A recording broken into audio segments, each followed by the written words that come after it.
We're live, Bruno. Look it. We're live. You look like a little spaceman, don't you? Welcome, everybody. Today's the first day for Con Crunch.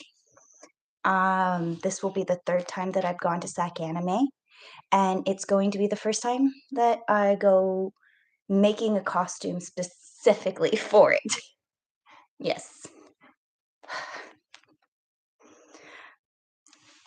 You're just cute right now. I'm sorry. Yes, you are. All right. I'm going to let you go. He doesn't want to be down, but it's okay.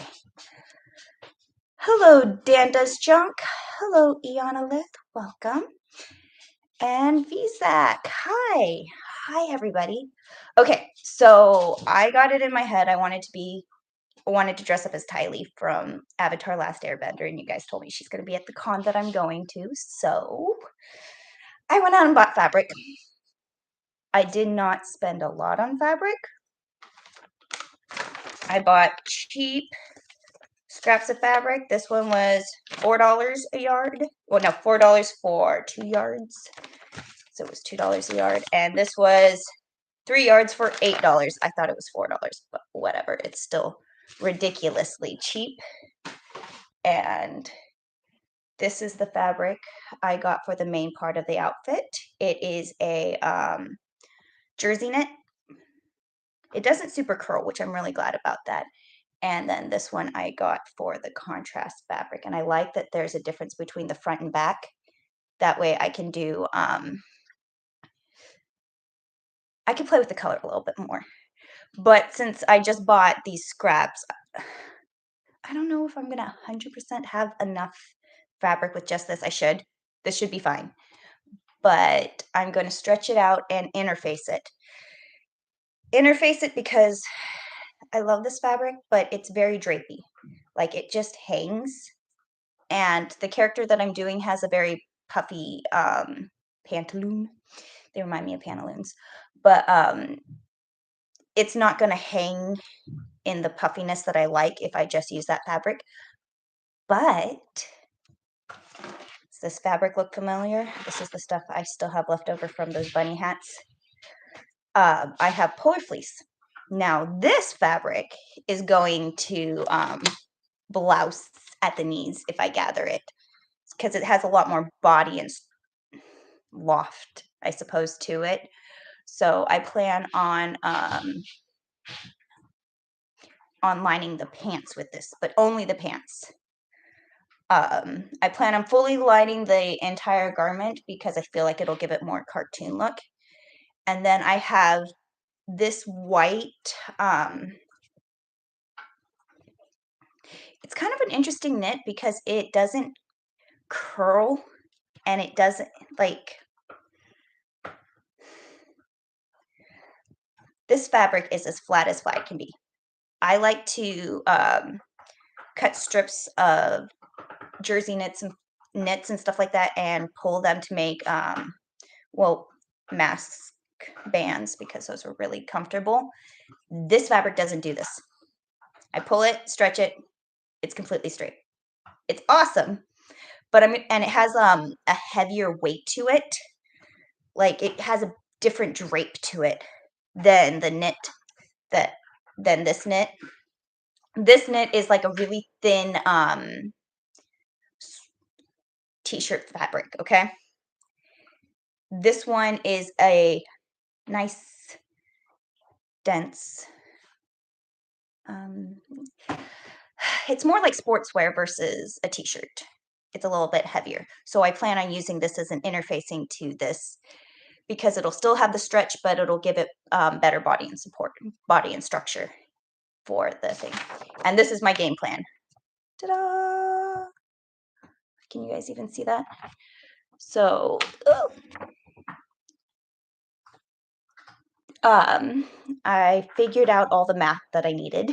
Kind of have a game plan of what I'm planning on doing. I have a list of all the pattern pieces I'm going to need to be making. And I'm pretty much ready. Let me see. Eonalith, show, please. Yes, fabric. Hold on, let me make this smaller real quick. Okay, now I can see there was something blocking. I wish Scott McNeil was attending this con, and he's the voice actor pilot of my Gundam. Oh yeah, because you're gonna be dressed. Dan Does Junk is gonna be dressed up in I don't want to say the wrong one, but the no, it's not the anyways, it's dressing up as a Gundam costume, and it's really cool looking, and it's huge and awesome, and I don't know how you walk in it, but that would be awesome. So, oh, Death Scythe. Thank you, Dan Does Junk. Um, but check out his channel. It's awesome. Eonolith says, ooh, pretty. But so these colors are close that I have. They're not exactly right, but it's Walmart clearance fabric and it cost me under $20. So we're gonna go with that. So I am starting. I'm gonna be patterning today, but since we're Con Crunch, I'm not gonna show you how I got these. This is my sloper that I have for stretch knit t-shirts. This one's specifically for me. This is exactly where my waist is. There's no darts to it, and it has -3 inches of ease. Now, 3 inches of negative ease. Ease is usually what it's breathing room. So negative ease is when you're working with stretch knits and you want them to be smaller than the body so that it stretches and it's tight on. Depending on your fabric that you use, it could be more or less, but a good place to start is about 3 inches of negative ease.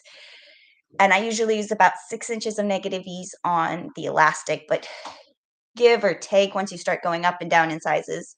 But I have this sloper already mathed and figured out for me with a matching arm sleeve. Now, this one's super, super simple because this is my front and my back. Like I said, it's a t-shirt, so there's no darting.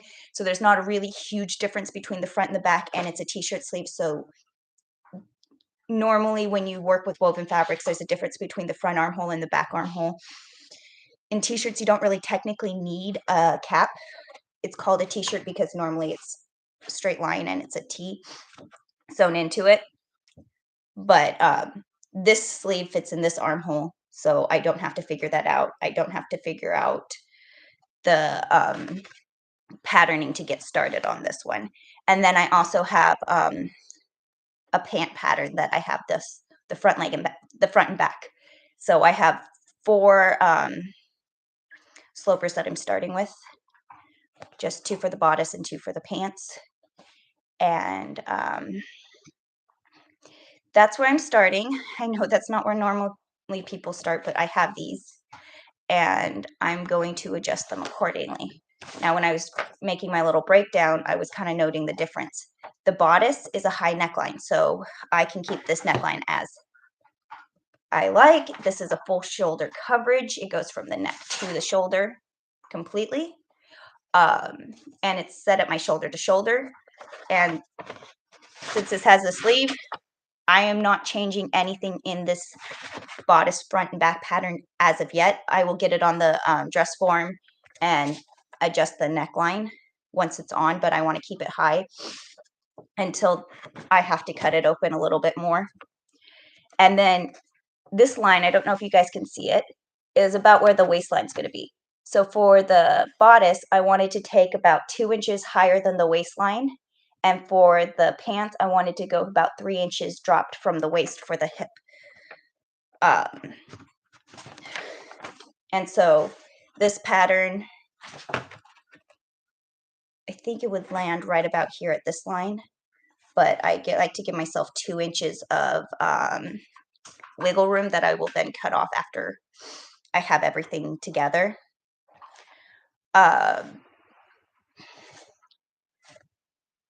But that's the game plan. I only plan on shortening this. I don't have to take it in or let it out because it's already a basic t-shirt pattern that fits my bust to waist. So cutting it off at the underbust, this will still fit. And then the sleeve is not a full length sleeve, and I have a full length sleeve pattern. I think I'm going to do it about 11 inches long for the sleeve because it's like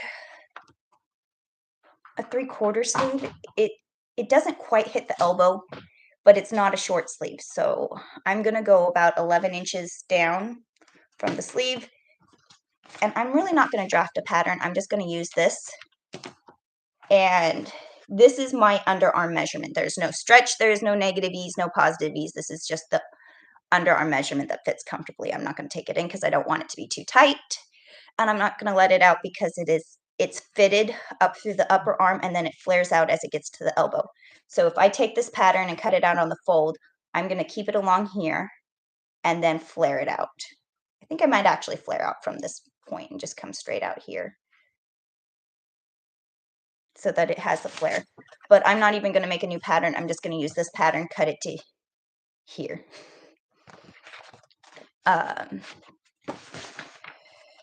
And then once I figure out so I plan, she has a mandarin collar, but I'm doing this out of knit, so I kind of plan on doing it as if it is a ribbed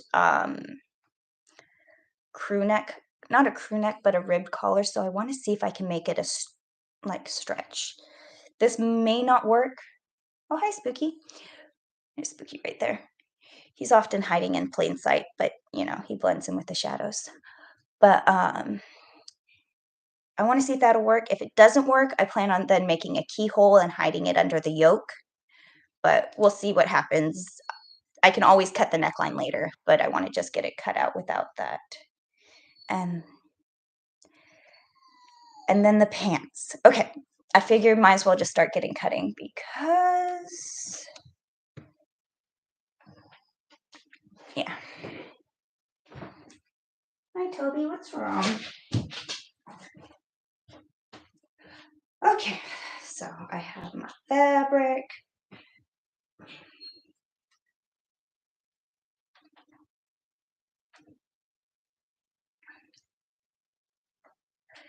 It doesn't seem to be a major difference on this one between the front and the back.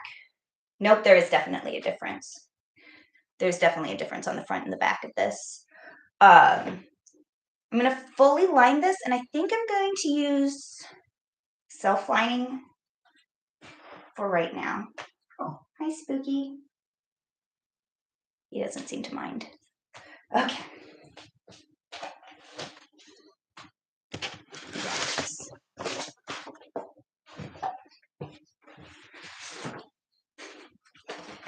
Okay, let me make sure I'm going with the ribs of the knit. Spooky, I was planning on cutting right here. You know, cats do know how to find like the coolest spot to sit. All right. Oh, I'm not going to get anything done.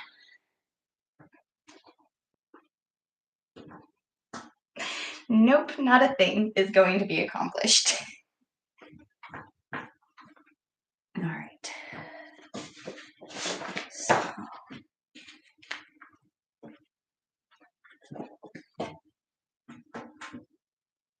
Hi, Spooky.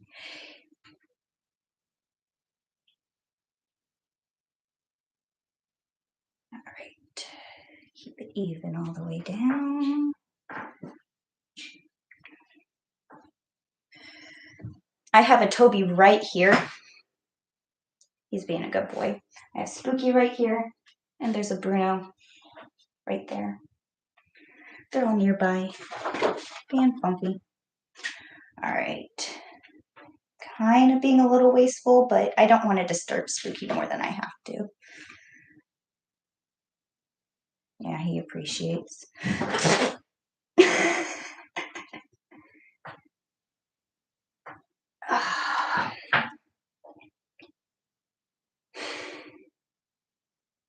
This is why we can't have nice streams.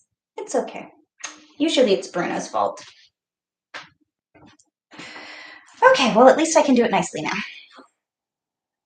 Oh, Bruno, I'm sorry.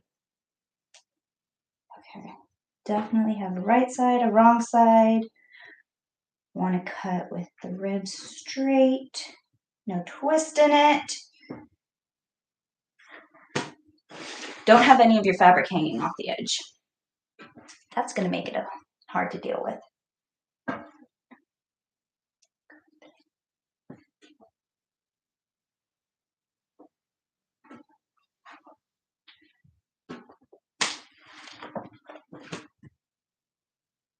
Okay. And these sloper patterns already have seam allowance built into them. Oh, look what I got for Christmas. New giant scissors. I absolutely love them. All right, not changing the neckline.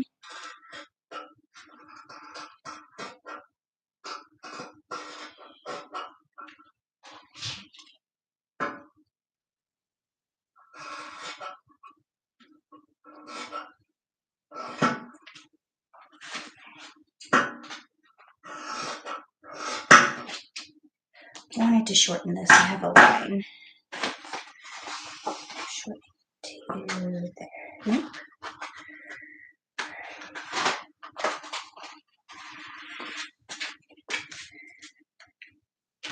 All right, I'm just folding it up where I'm shortening it to.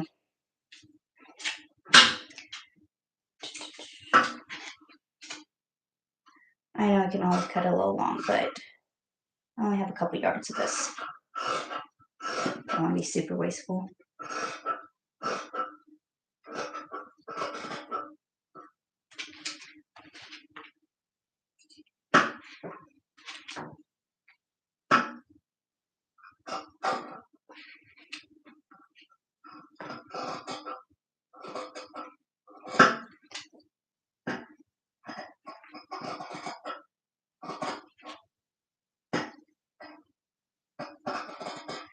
These scissors are really sharp, but they are not sliding under the fabric. I don't know how to explain it.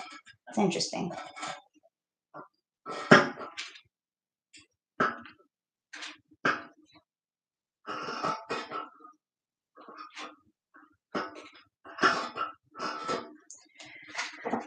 One of those, and then I will cut out a second one of those. That's the lining.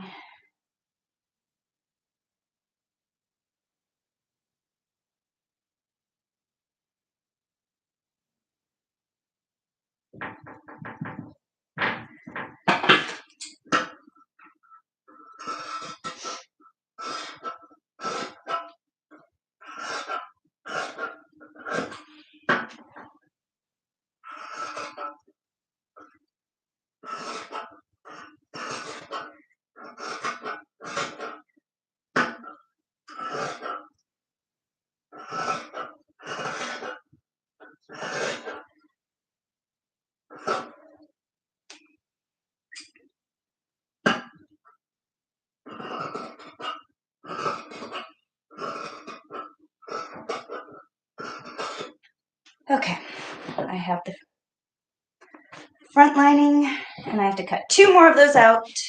But these scissors are nice and sharp. I believe I probably could get this cut.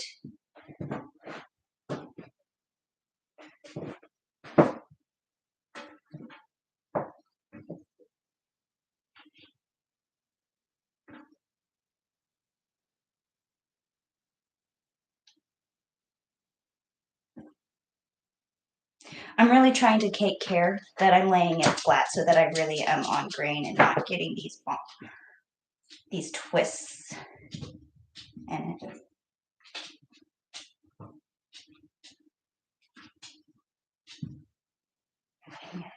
And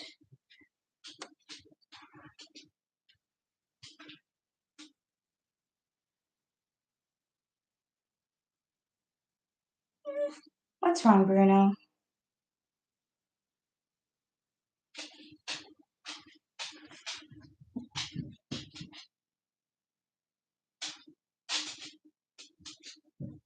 Okay.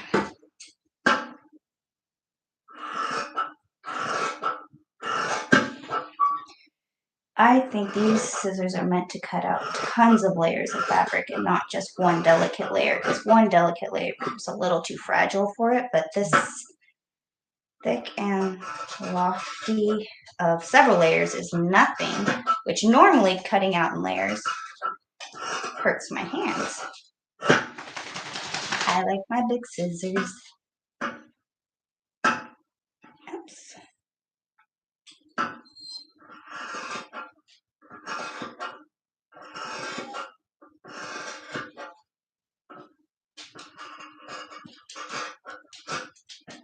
Okay.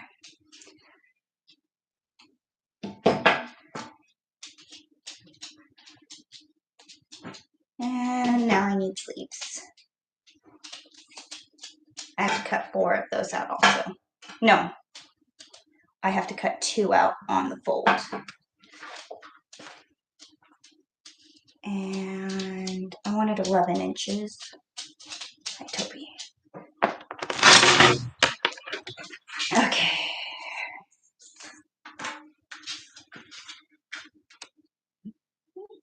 11 inches is right here.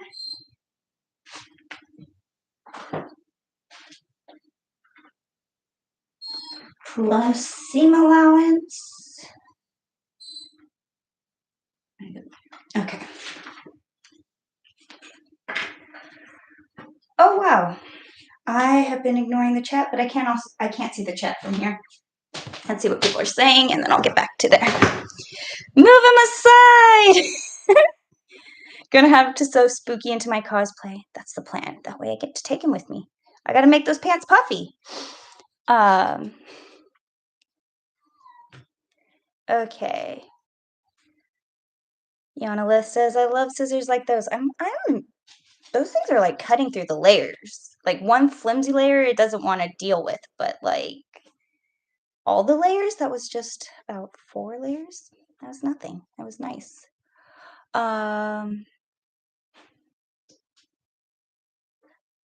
Okay, Felicia, are you getting the Aurora Borealis effect on your date?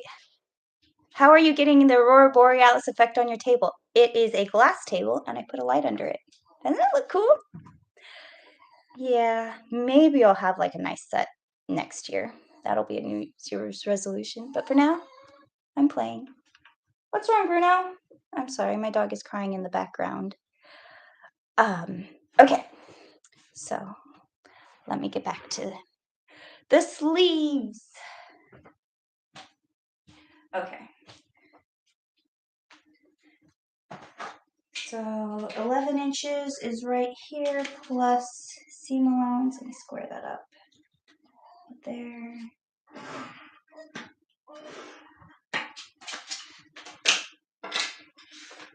Those layers.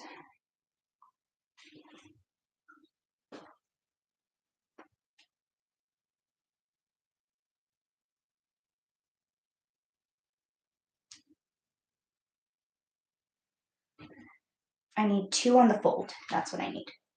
Trying to think of how to best. This is a very wide fabric, which is really nice. Can get more stuff cut out of it. But I also don't want to be super wasteful. Sleeves can take a lot of fabric. They're deceptive. Hi, Toby.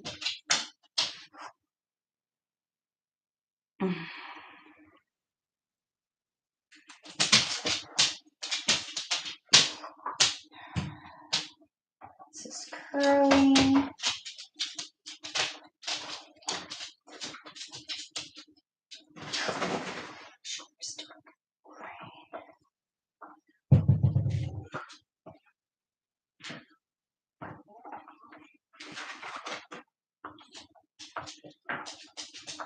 Okay, let me make sure we're straight.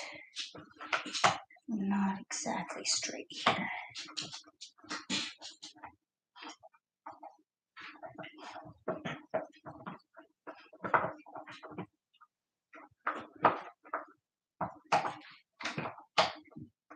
Okay.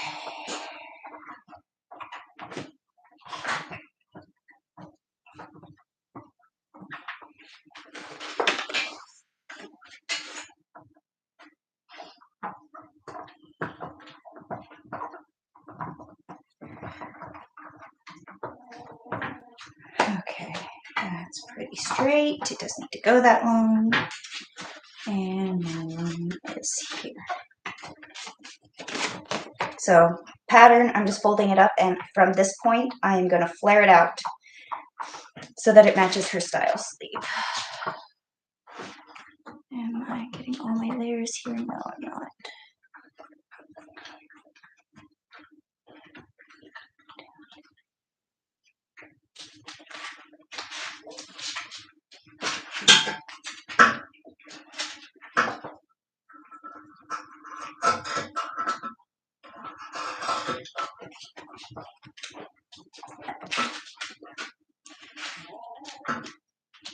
I think these scissors really like a whole bunch of fabric to cut.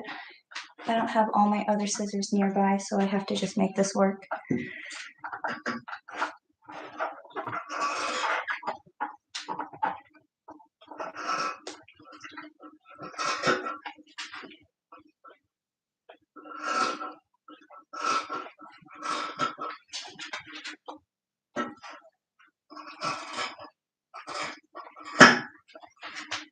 Okay, so I am going to flare it out past, but not too dramatically crazy.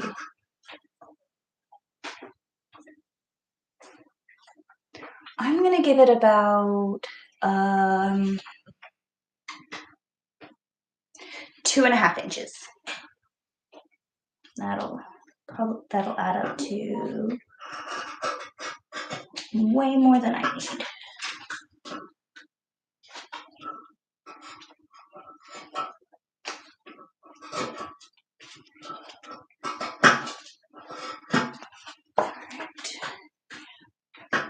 Flare out.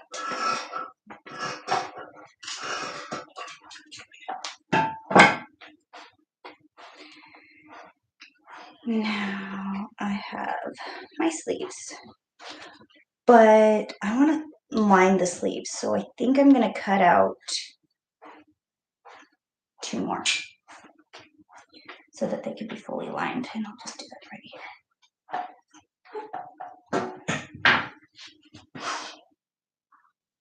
I really like this underlit table because I can see my wrinkles, and I know that it's flat when I fold it. You can also feel the wrinkles, but it's really obvious.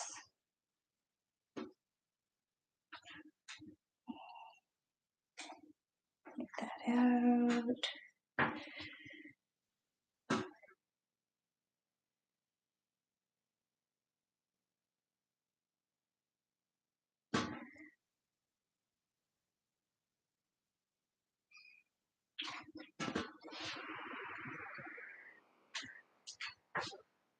Okay. It's a good fold. Make sure those folds are all lined up. Okay. There we go. That's what.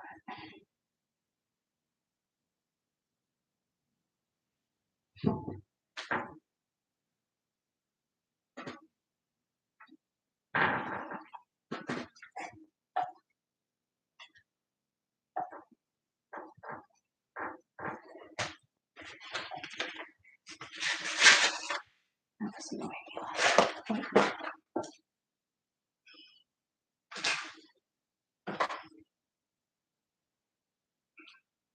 Where's my other sleeve? I don't want to accidentally cut it.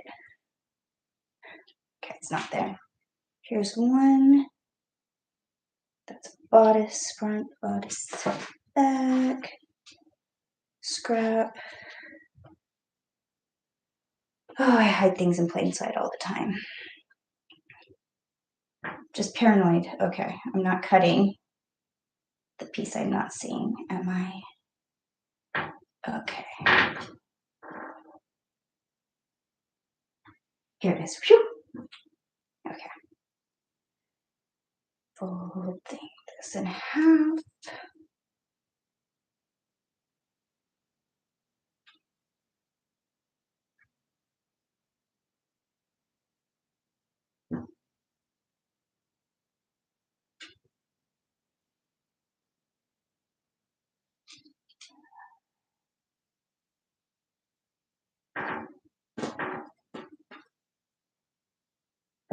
Cutting is honestly my least favorite part of the process, and I don't hate it. It's not the worst, but it's when you're actually committing to the project, and that's the hard part. It's like, oh, this is happening.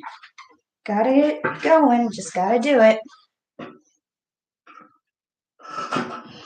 But after cutting, then it's all fun because you start to see something appear.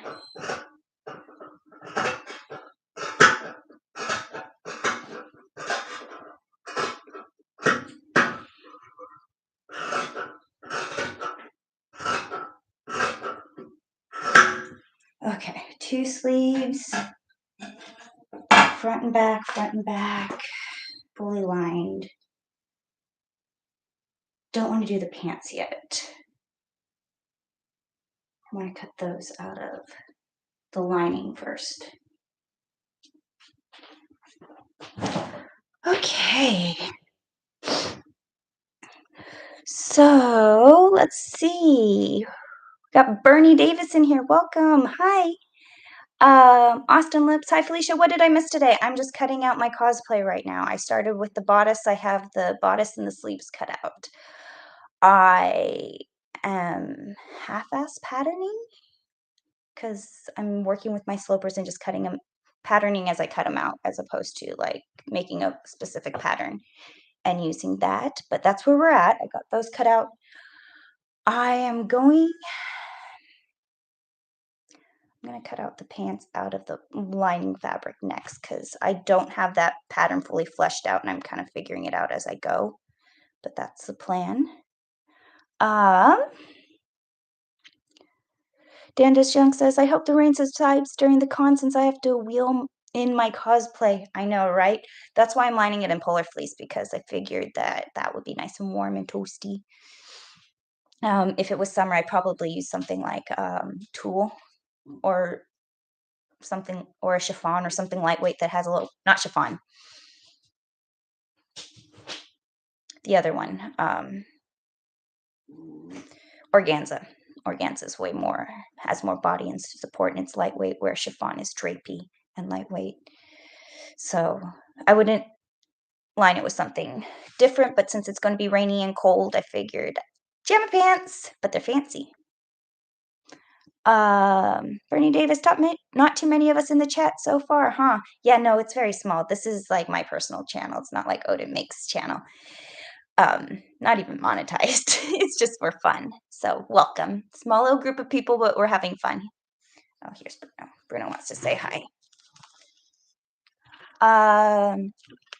Iana List says it makes it easier to talk with everyone. Yes, it's much more small group. So welcome. I'm glad you guys are all here. And so the pants I'm a little worried about because I'm not fully mathing them out, but they're big blousey pants, so I don't feel like I have to. But I have a knit sloper pant pattern that I'm going to start with. I'm going to cut it out. It goes all the way to my waist, and I'm going to cut it out 4 inches past my knees. Now, 4 inches past, like, I want it to stop at my knees, but I want it to be blousey. But if you stop it at your knees and you want it to be blousey, there's no room for it to blouse out. So how far you want it to kind of blouse out. Okay, so I have an angle here. So see how the pants are puffy? You have to give room right here for the pants to scoop into the knee. So whatever my finished length is, so from the dropped waist, from waist to knee is 24 inches. I plan on,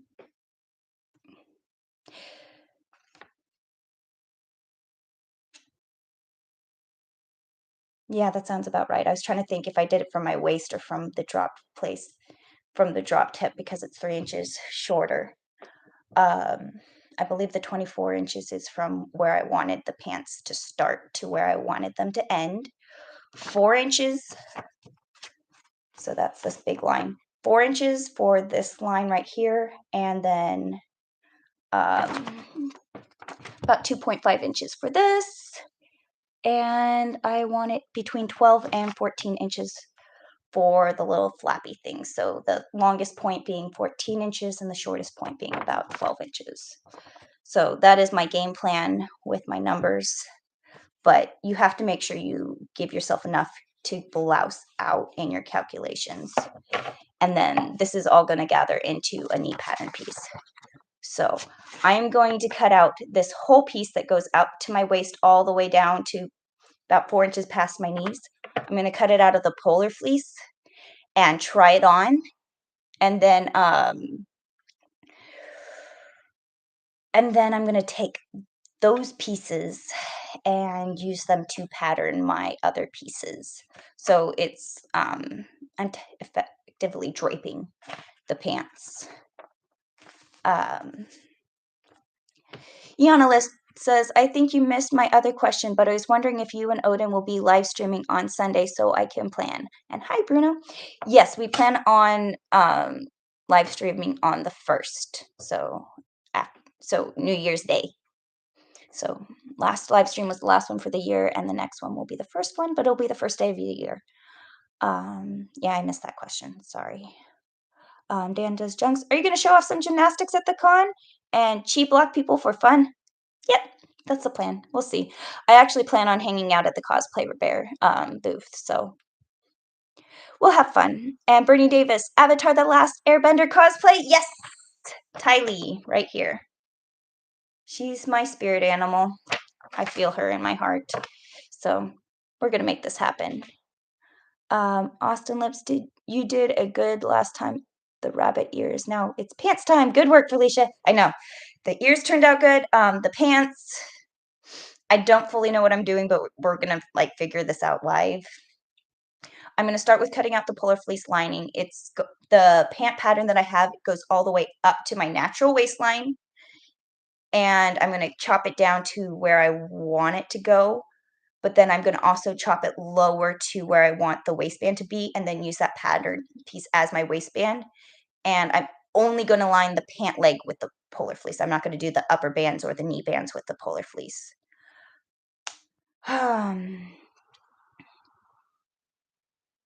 happiness. How do you spell her name? Tylee's? I don't know if I spelled it right, but I did Tylee, Tylee. But yeah, okay. Bruno's so comfortable. Everybody just gets comfortable and then I can't move. But I gotta get this done today. It's 9:30. Honestly, if I wasn't distracted, I could finish cutting this out. Takes me about an hour. Cutting takes me about an hour. Yeah, it does. Well, depends on how many pattern pieces, but we'll see how long this takes me with all the distractions. But yay, distractions. Okay, so pattern pieces I have are right here. Okay, that's empty. So these are some crazy looking pattern pieces. The front and the back are very different. This is the side seam right here. I am just going to put them together and use this big gap as all my extra gathering at the legs. I don't think I'm going to add to the, I think I'm just going to make this my gathering. My knees right here on the pattern, and I wanted to go 4 inches past my knee for the blousing, and then plus seam allowance. And if I come here, so this is my back pattern leg. This is the center back seam is right here. This is my side seam. This is my pant front. Side seams here, center front seams here. So, and it goes all the way up to my waist. I'm going to just see how it kind of turns out. I'm going to just baste it together. Hey, Bruno, how are you doing? I have all the fabric. Wasn't me.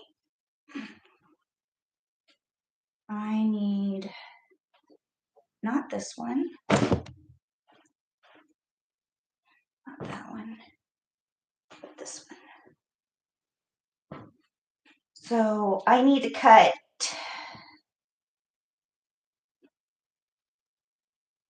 left leg and a right leg.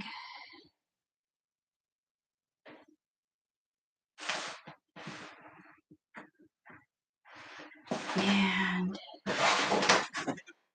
technically I should cut them out this way.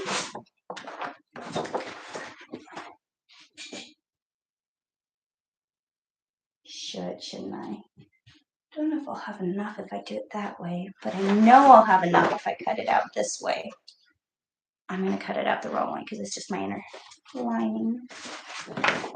Measure 4 inches past the knees.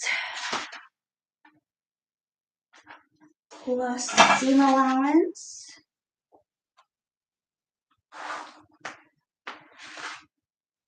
And 4 inches past the knee.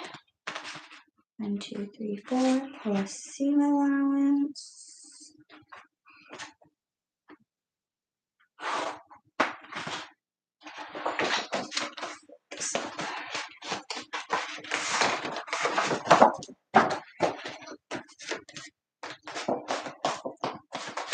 Put these together with the side seam. All right, these giant scissors are going to totally be able to cut out 4 layers of polar fleece, I bet. I'm going to do it because I think it'll be easier than trying to cut out 1 layer of polar fleece with those scissors.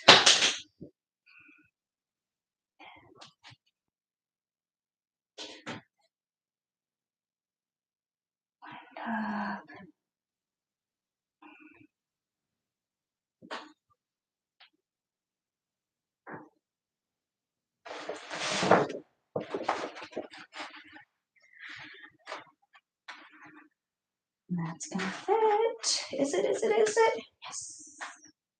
Yes. Okay. So I am going to flare out here at the bottom, keep this as one piece, and instead of doing a front leg and a back leg with a side seam, I am going to just ignore the side seam and I'm gonna make one pant leg and the other pant leg, and it's going to be the shape. Let's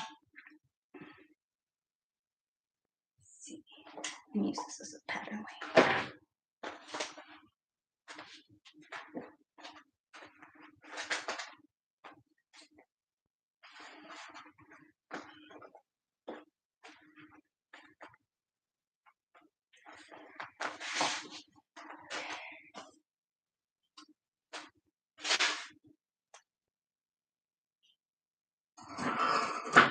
Oh, it's cutting these polar fleece layers like it's nothing. I'm glad I did it all 4 layers.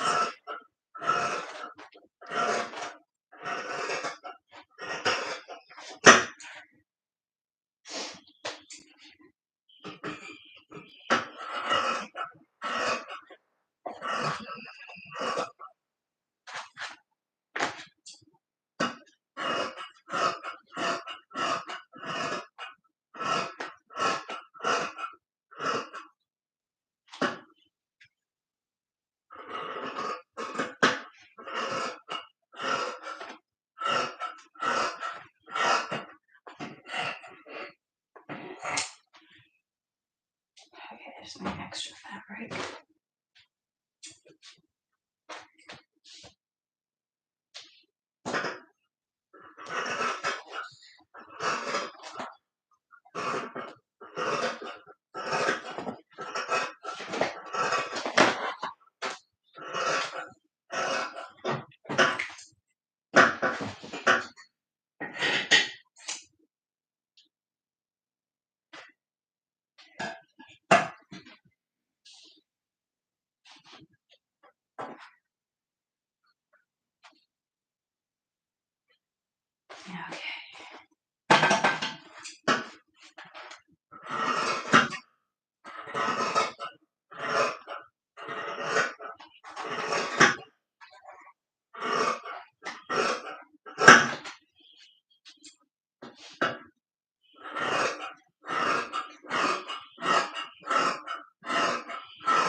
my scraps out of the way so I don't think they're pattern pieces.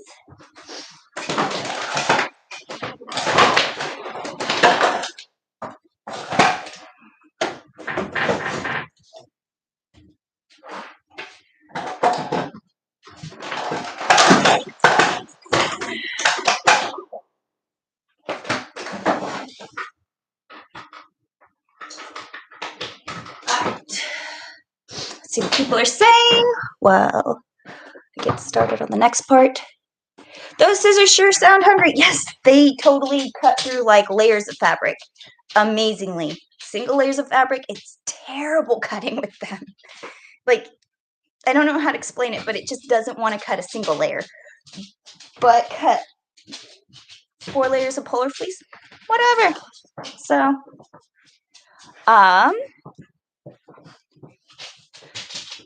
VZAC says, interesting, I just noticed you don't pin your pattern to the cloth. No, I usually use pattern weights. I was using this as a pattern weight. It's a heavy magnet. Holds things in place. I don't have my pattern weights, but no, it's all lined up. Isn't that nice? But yeah, it's crunch time, no time for pins. Aw, Toby's staring into your soul. And you're getting tired. Yes, I am going to keep going. But if you need to go to bed, just watch this in a replay. No sweater for my bones. I guess we're done for now. I'm teasing. I'm going to sew those legs together. I'm going to sew the inside seam on both pant legs, and then I'm going to put one pant leg inside of the other pant leg and sew the crotch seam, and then I'm going to try those on and make any adjustments from there. So, hi, Toby. Good boy, yeah, yeah.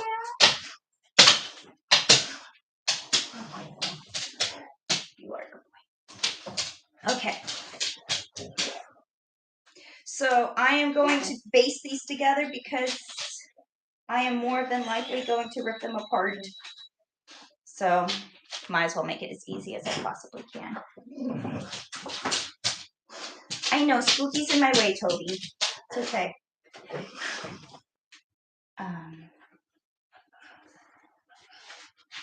here, Spookies. I know. This is the cool place where everybody hangs out, right on top of the fabric. Oh, I guess I only needed 2 layers. Oh, well, now pajama pants.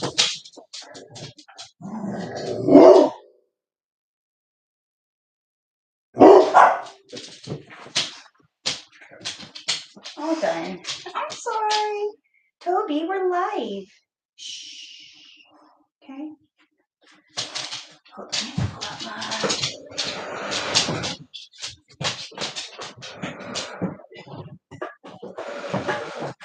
Okay. I see here. Pant leg. This is my side seam I told you all about. This is center front, center back. I'm going to meet them up in the crotch and sew to the hem. So.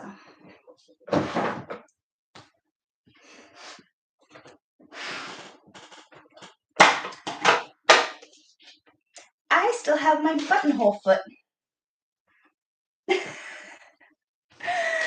on my machine. I have to dig out my regular sewing machine foot. And I didn't do that before the stream. I'm completely unprepared. I'm sorry, everybody. Let's see if this will work. If it doesn't work, I don't know. We'll see what I can do.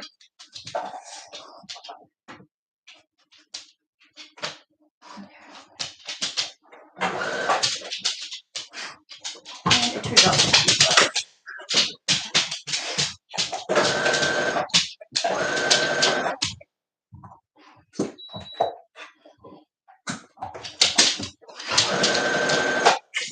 All right, I have to get my right foot sewing machine foot. That's just not going to work. Please be entertained by Toby.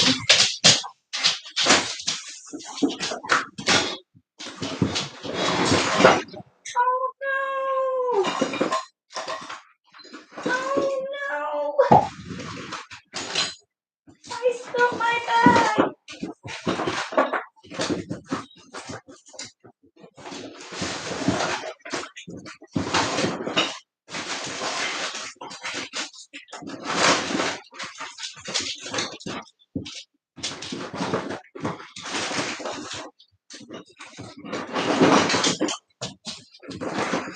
Okay. Sorry about that. Found my foot.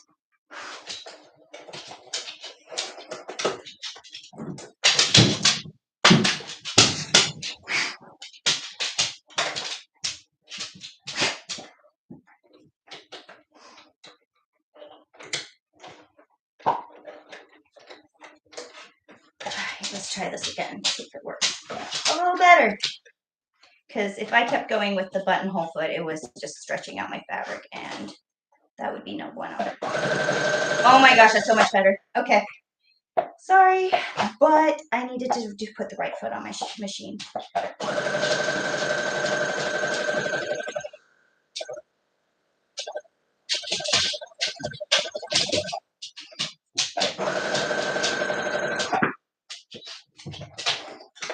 That's one leg.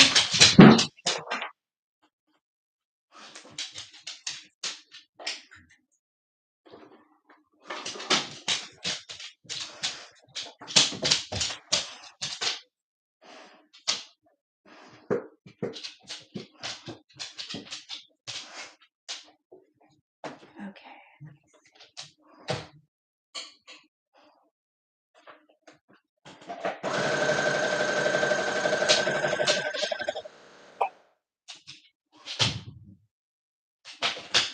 So there's two ways to sew pajama pants. There's the easy way, and then there's the tricky way, but it's still easy way. I'm doing the tricky way, but still easy way, because it's technically the better way.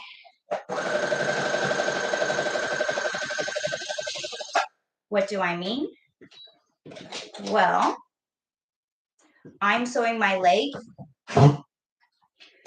It's inside out right now. I'm going to turn it right side out and put it inside of my other leg, lining up the seams. So the right sides are together and the tubes should line up. So, and line up your seam allowance right at the crotch seam. Toby, what are you getting at? Oh, I think Spooky has a toy right there that he's trying to get at. Oh, well. Okay.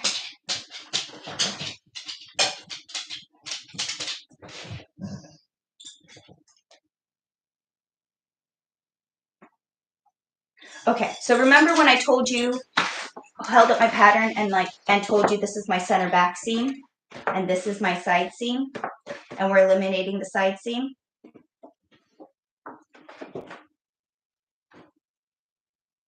Now we're going to sew the center back and center front, and we're going to be doing a giant U shape. So we're going to be sewing this right here.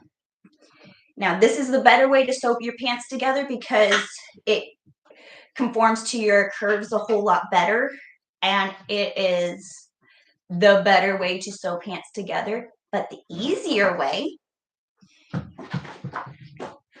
is if you put the two pieces of fabric together, you sew here and you sew here, and then you open it up and you sew all the way across the crotch leg right here and one straight seam. And that is great if the person just naturally does the middle splits. It's the easiest way to sew it, but it's not really meant to conform to the curves at that joint in your body. So doing it the slightly trickier way is the better way, but I won't judge you if you go do the other way. Anyways, I'm gonna sew this now.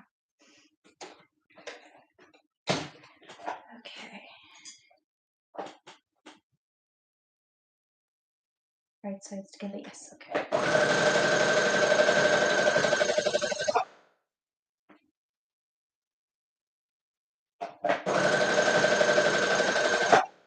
So I didn't take any negative ease out of that pattern. It is just a basic knit pajama pattern. It's at measurements. Part of the reason why I wanted to sew it fully in the lining and then kind of make my adjustments there is because I don't really know the fit of it yet.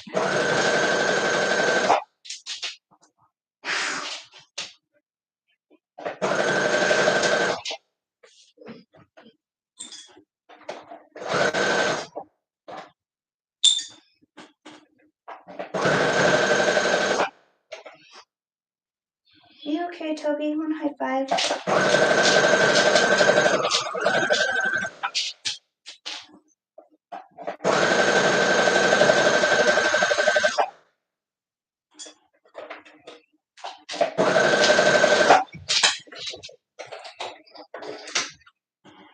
And then you pull the pant leg out and voila. You have trousers. These are inside out, but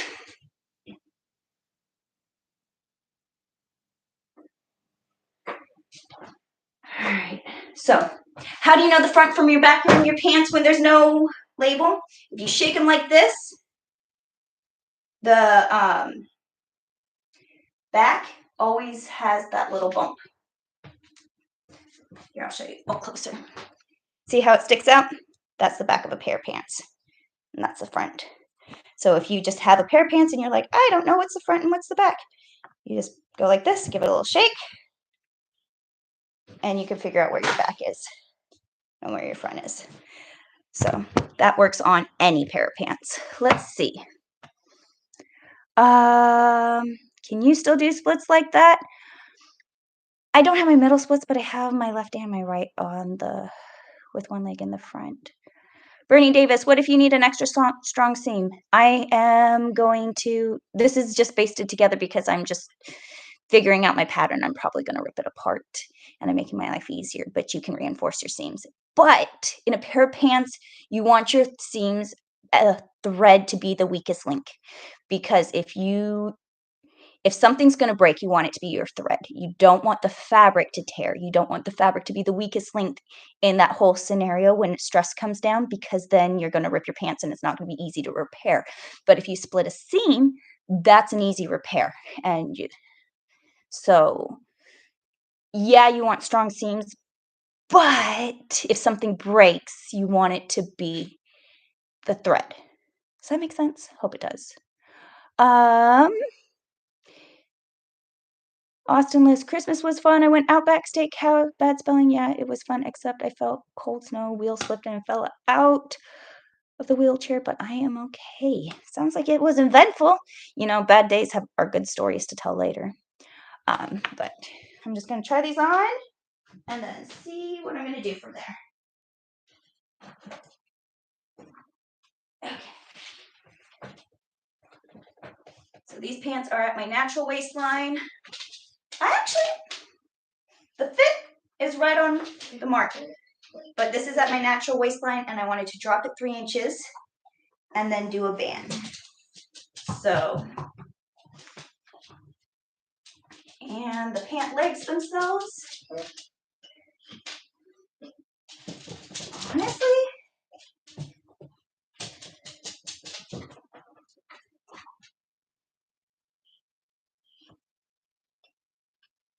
I feel like I can go wider. I don't know. But I think these pants work. Toby, you went out? Here. Go on. Okay. So I think I'm going to keep these.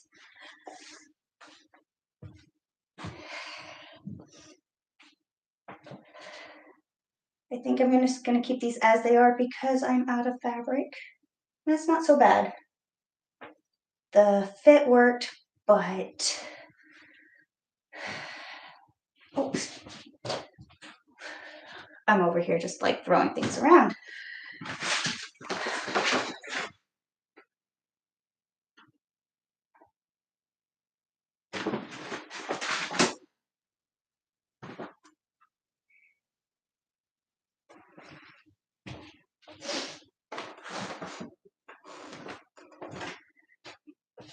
I realized since I accidentally cut out too many, getting all excited about cutting out all the layers, that I can just take this pattern and drop, where's my ruler? Okay. I'm going to drop it 2 inches from my waist. I'm just going to cut that piece off and throw it away. Where are my super scissors? Here's my super scissors. And then I'm going to take this other piece that should be my waistband and cut that out my contrast fabric with the seam allowance. So let me just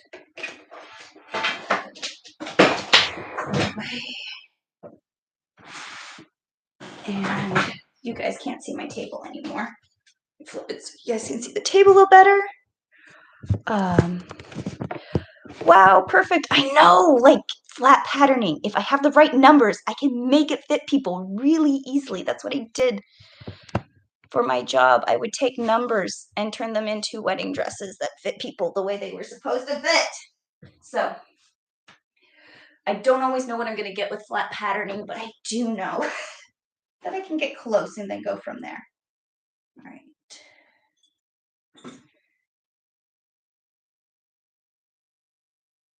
I have a feeling this is all going to slip around and I just don't want to deal with it.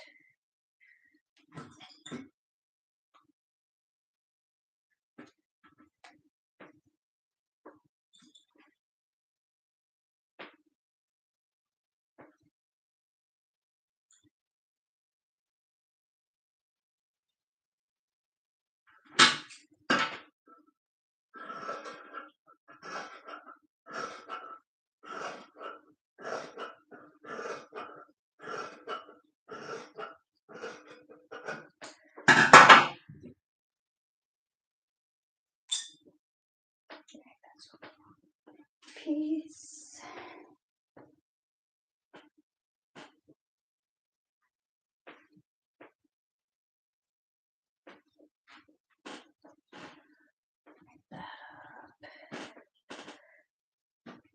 Should have cut both layers at the same time. Oh well. I'm trying. I'm live. It's not like I can think straight.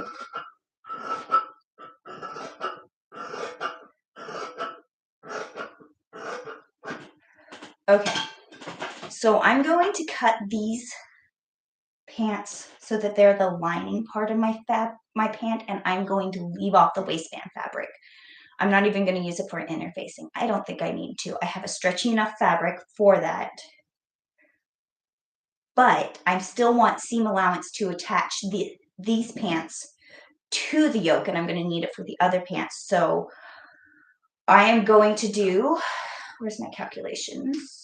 Oh, they're right over there.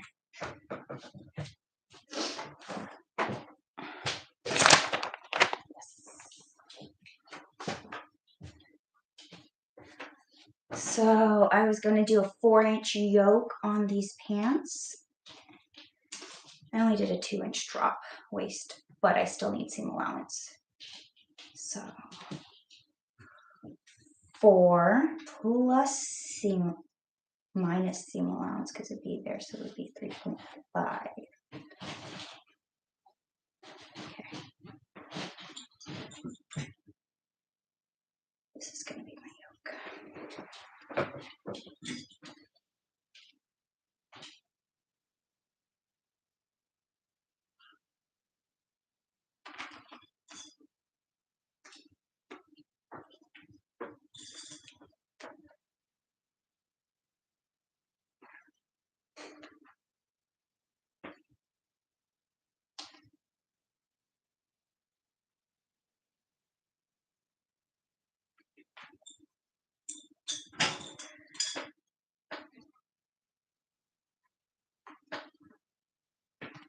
Okay, cut these at the same time.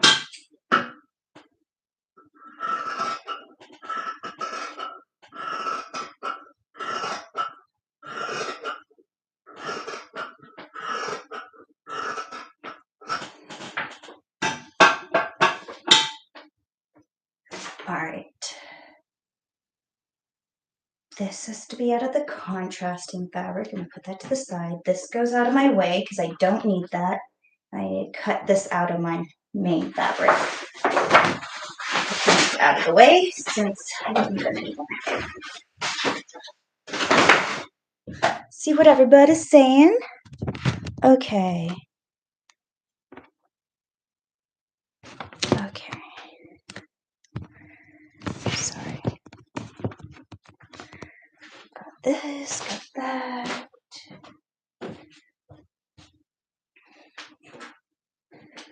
Sorry.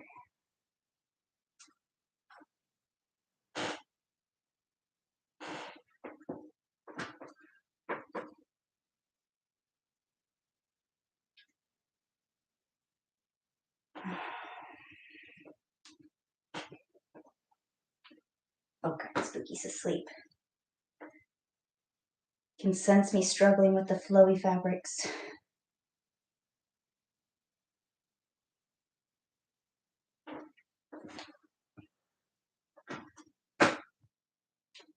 Alright, there we go.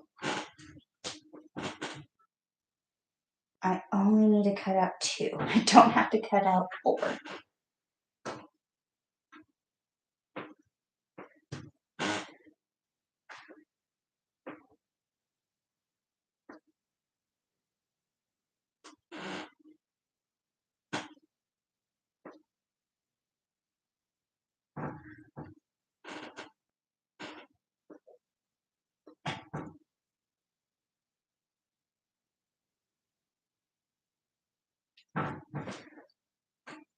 Okay, there we go. Nice and neat.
Okay.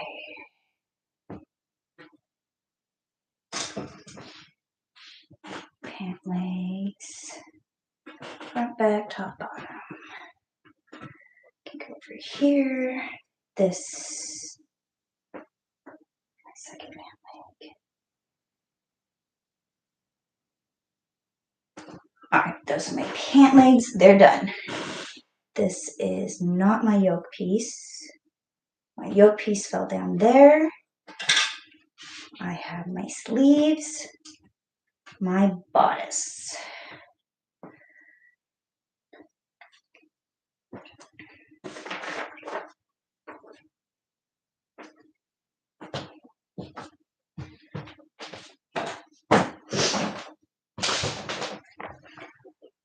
Here's my yoke.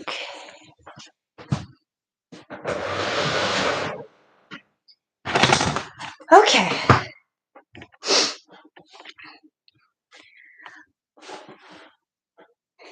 You guys like my table? Thank you. See, I have a light down there, kicking it right now. Isn't it beautiful? I love living in the future.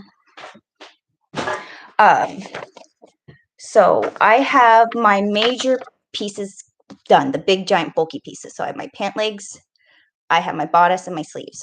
Now I have to do some of these little finer details. I'm going to pull out wrapping paper so I can actually pattern these little pieces. I'm going to trace out my yoke pattern,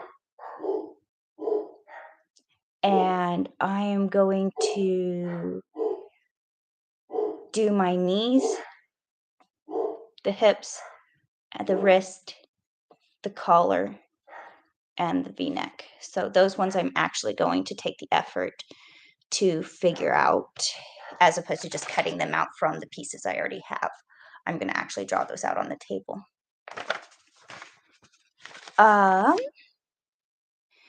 Zach says, I just checked Zach Anime's website. Irene Bedford, voice of Pocahontas, has canceled. Sad face. I did love Pocahontas. I used to sing that in the back of the bus on my way to school for at least a whole year. I swear, it was my favorite. And I like that raccoon Miko. He's my favorite too. He, she, it. It's my favorite. Okay. I have pattern. I don't have pattern paper. I'm using wrapping paper as my pattern paper because I love the grid it has on the back. It is my new favorite thing. No, it's not, because I hate the texture. It's not as crunchy as real paper. But sorry, Spooky. I forgot you're there. You blend in with the shadows. Okay, I'm almost out of wrapping paper because, you know. But whatever.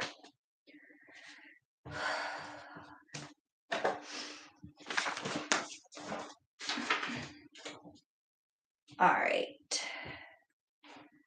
I'm going to start with the neck and go down. So head, shoulders, knees, toes. I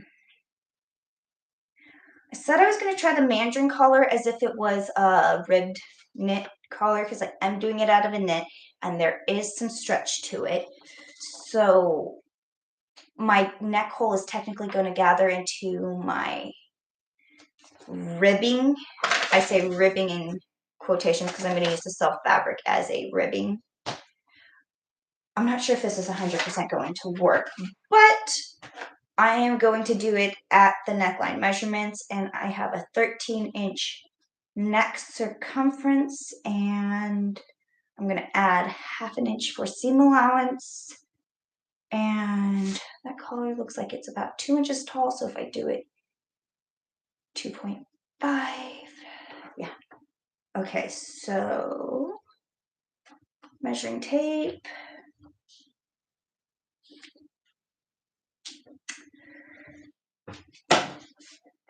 Oh, there it is.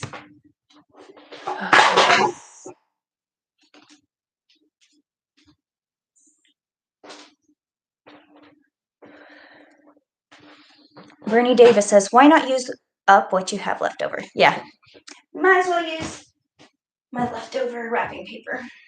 I love that it has these inch grid lines, so I can really just, I don't need this. I could just cut out my pattern based on these numbers. So want it 3 inches tall because 1/2 inch for seam allowance on either side, and then it needs to be 13 inches long plus an extra inch for seam allowance. So 1, 2, 3, 4, 5, 6, 7, 8, 9, 10, 11, 12, 13 plus 1 inch, 3 inches up. Actually, I'm going to go 6, 3.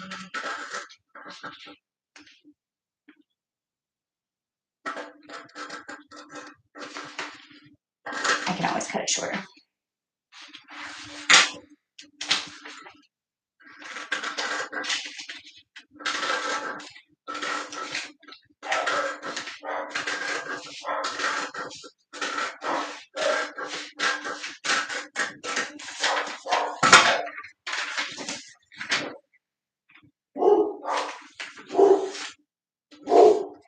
inches is too tall. 2 inches is just about right. I think I'm going to take a half.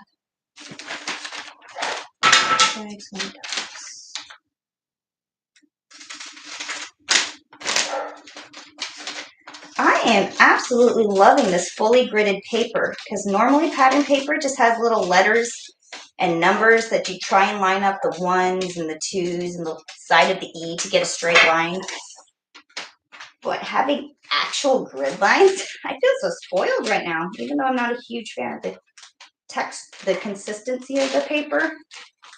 It's a little too flimsy and fragile in my opinion. For patterning, I don't absolutely hate it. I've patterned with worse. That seems about right to me. Go like that. Favorite curve. This is a number 17 French curve. It is slightly purple, so it's easier to see on white fabrics. They make them clear. Those ones are terrible. The slightly purple ones are amazing.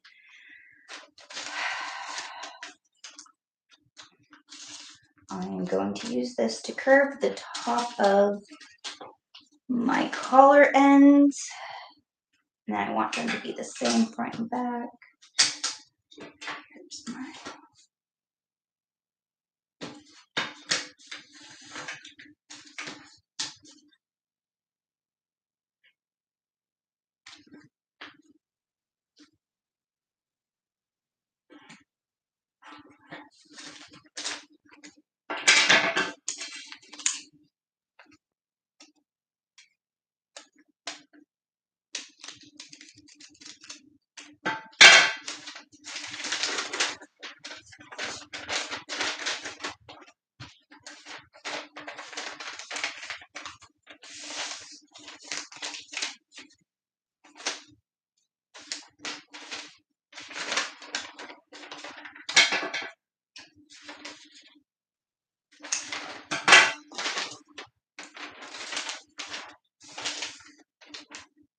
I'm going to sew all the way around this, so I'm just trying to decide.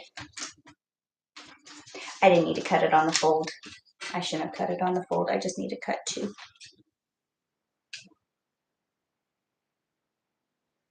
But the seam allowance is still worked into it.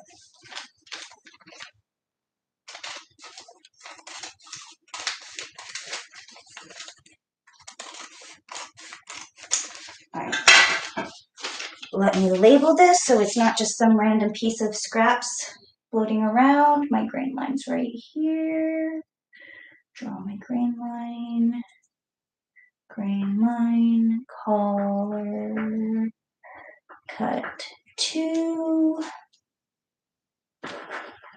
and then today's date, December 2020. Okay, my collar pattern. Now I need the yoke. The yoke is that big giant triangle thing that she has. I'm going to start with using my sloper again. This sloper is calculated to 12.5 shoulder to shoulder, so it just comes right, the seams right before my arm starts. But the yoke, I want it to be just a little past my shoulders. So from my shoulder to the outside of my shoulders, not like your shoulder to shoulder measurement, which you use for patterning. And that's 15 inches. So 15 inches divided in half is 7.5. All right, I'm gonna line this on the edge, and for my yoke, I'm going to use my neck hole and my curve of this, but I don't need an armhole. I'm just going to start here with my pattern, tracing in my neckline and my shoulder coverage. I'm just kind of showing where it ends so that I can kind of go from there. If I want it to be 7.5, 1, 2, 3, 4, 5, 6, 7 plus seam allowance would be right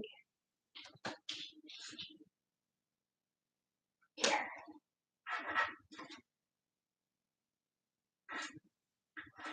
Want something to fit you, make sure your shoulder's right. And then from the neck down, I want it to be 1, 2, 3, 4-inch down plus 2.5. Why am I adding 2.5? Because that's the difference between your shoulder seam and down to your hollow. Some people are more, some people are less. There is some stretch in the fabric, so I'm just using the number 2.5 plus 4. So with my seam, 1, 2.5 plus 1, 2, 3, 4 plus 1, 2.5. Right here, I'm going to square. I'm going to connect shoulder to shoulder to where I want it to go down on the front bodice.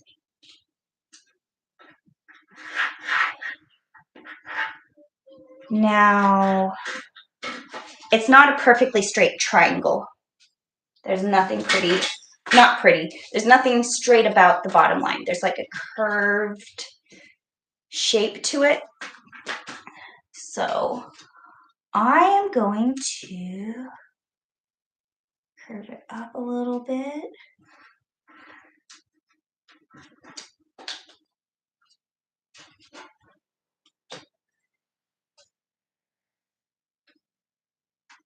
Curve out to here, yes.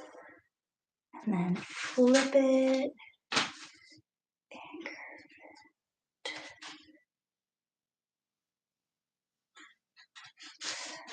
All right. Now let me add seam allowance.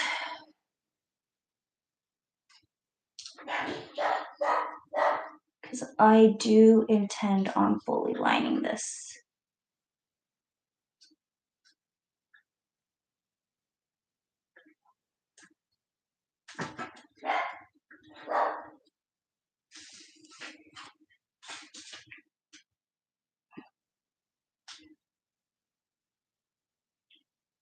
I have 2 lines. It's hard to see which one I'm following because I'm not using bright colors like I normally do.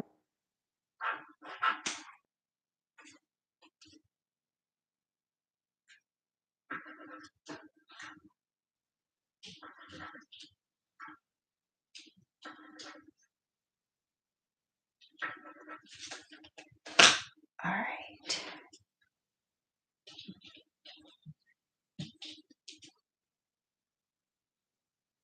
Normally I don't erase lines on my patterns, but this one was a little confusing, so I'm erasing the straight line and leaving the curved line. And cut.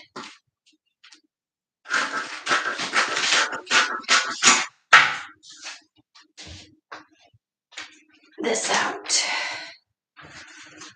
I can't wait to throw it. What's going over here? It is 1:20 in Ohio. Well, it's only 10:24 here. Moral City, what are you making? I just joined. I am making a Ty Lee cosplay for the SAC Anime con. Yeah, just kind of figuring it out right now as we go. I'm patterning / cutting out, but that's where we're at. Bernie Davis, it's 1:20 a.m. on December 30th here. Wow, that's nice and early. Are these later streams okay with all of you guys? It just worked for my schedule. Wasn't sure if this or the afternoon worked better.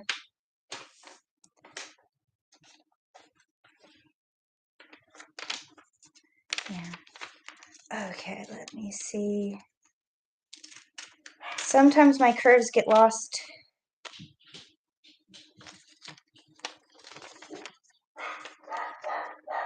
Oh yeah, I'm gonna put this one.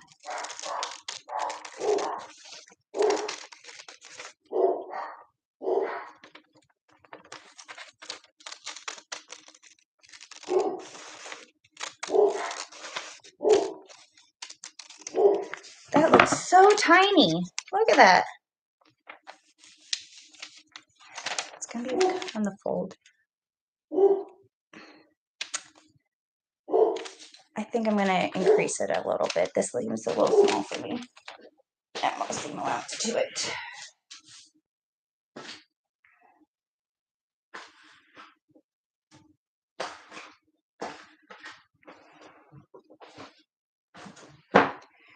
Okay.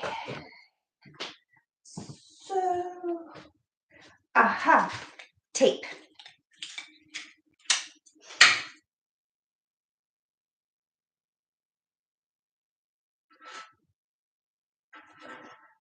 I'm going to tape this down with the contrasting fabric, the contrasting side up, so it's easier to see the seam allowance.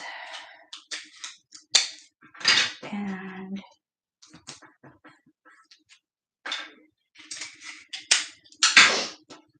right now, the seam allowance is the same as the neckline of the sloper. Sloper is a fancy term for a pattern you use as a base to adjust for all the other patterns. But I'm going to add a 1/2 inch seam allowance instead of 1/4 inch seam allowance that I normally work in.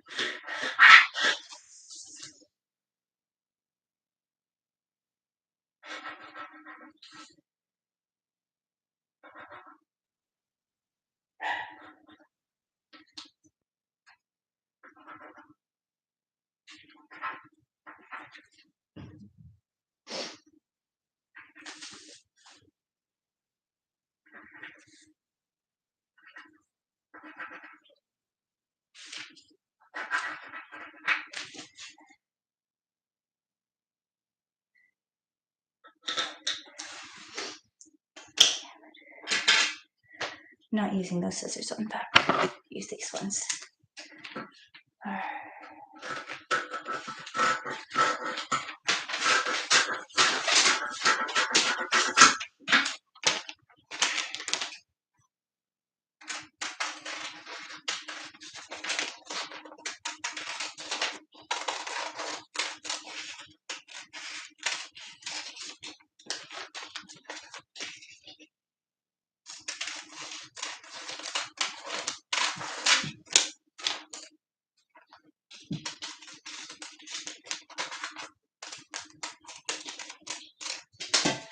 All right, let me see.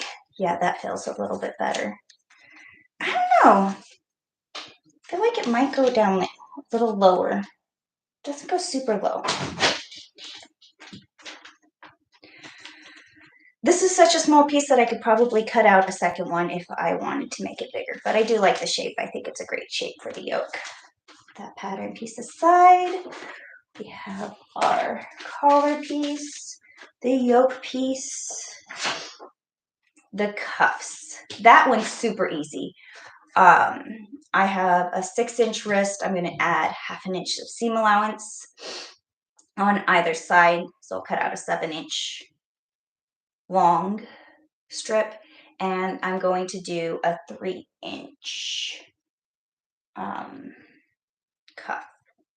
So that one is easy to cut out of this grid paper. So I'm going to go 7 or 6, 1, 2, 3, 4, 5.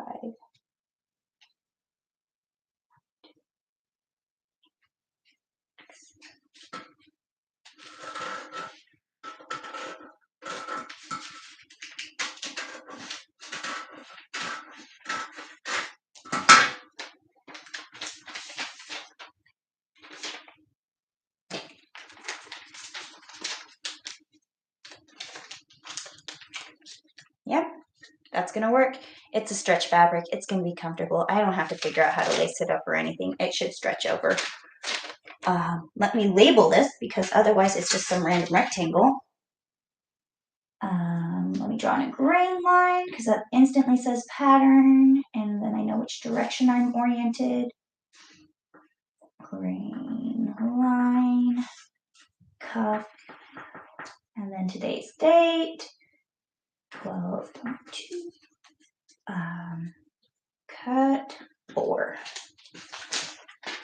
Okay. Neck, yoke, wrist, hips. Yeah, let me. This pattern.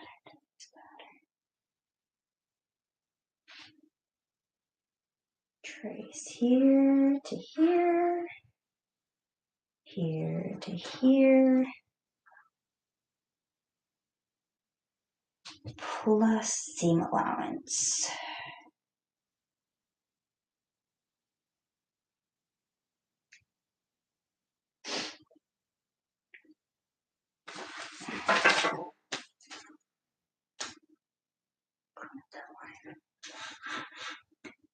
Seam allowance. I'm not super worried about having extremely a lot of seam allowance here because this is a stretchy fabric and I am incorporating negative ease into this. So, half an inch.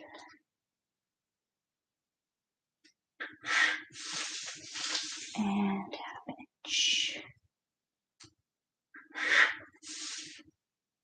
I absolutely love these grid lines. It's making life so easy to pattern.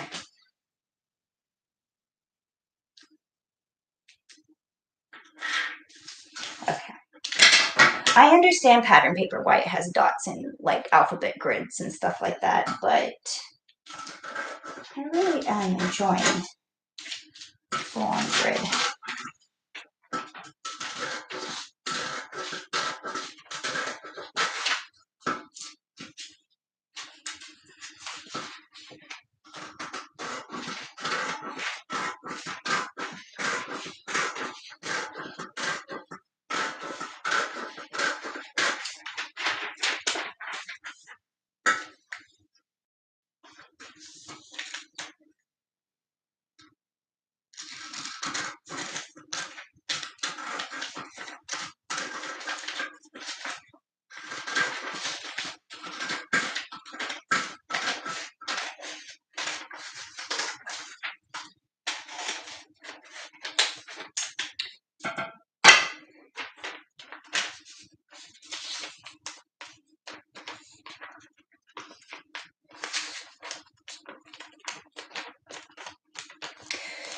So right now, this piece would have a center front seam. I don't want a center front seam. I would prefer it if the yoke went straight across, but I still wanted to incorporate whatever this is going on. So let me fold this in half, line it all up.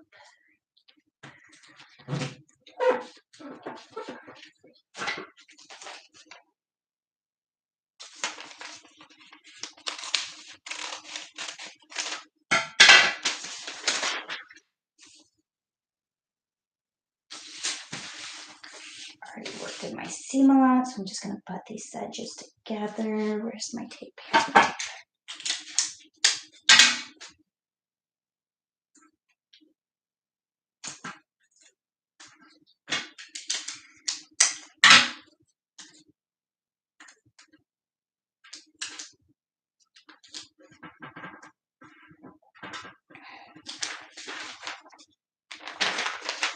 Do you see what I did there?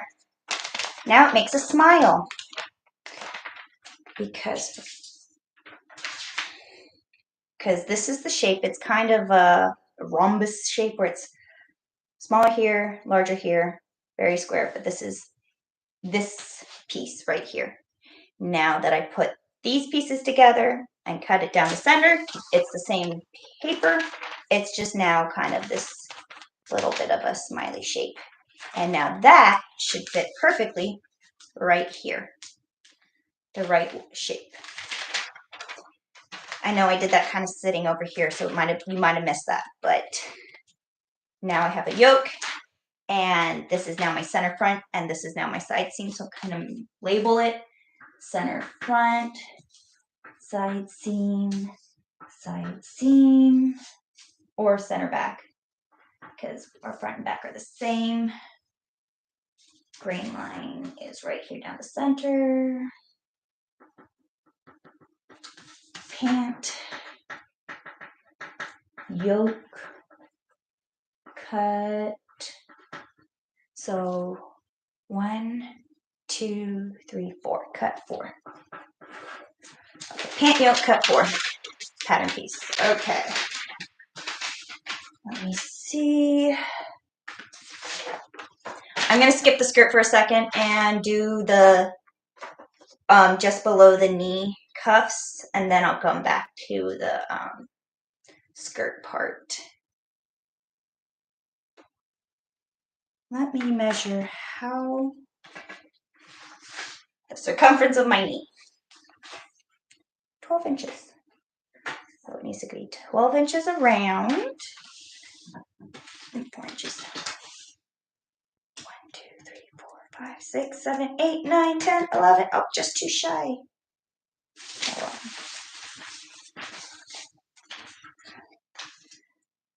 1, 2, 3, 4, 5, 6, 7, 8, 9, 10, 11, 12 by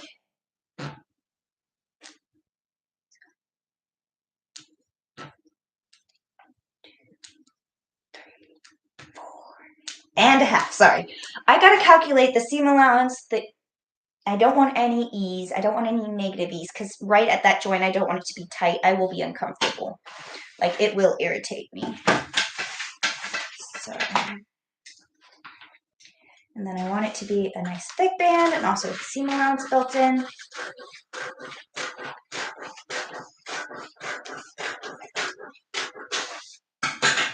All right. 1, 2, 3, 4, 5, 6, 7, 8, 9, 10, 12 and a half.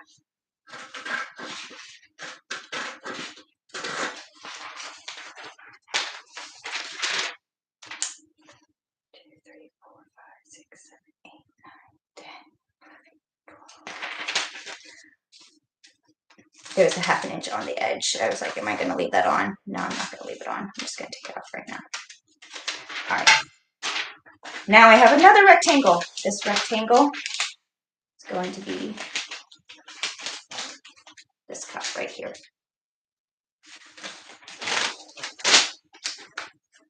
Let me put my grain line in. It's on. Okay.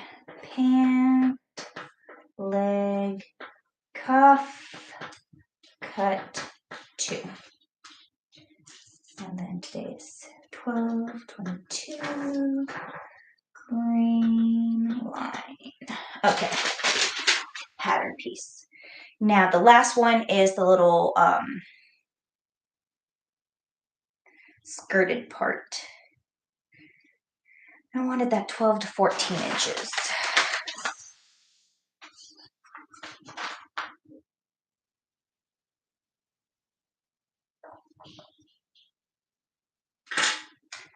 The top of it needs to be this measurement. So the bottom of the yoke. And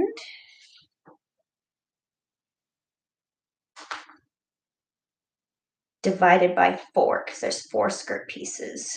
Or this piece divided by 2, which is 17 divided by 2. So it's going to be 8.5 inches at the top of it. So it's going to go to right here. And then we're going to go 14 inches down.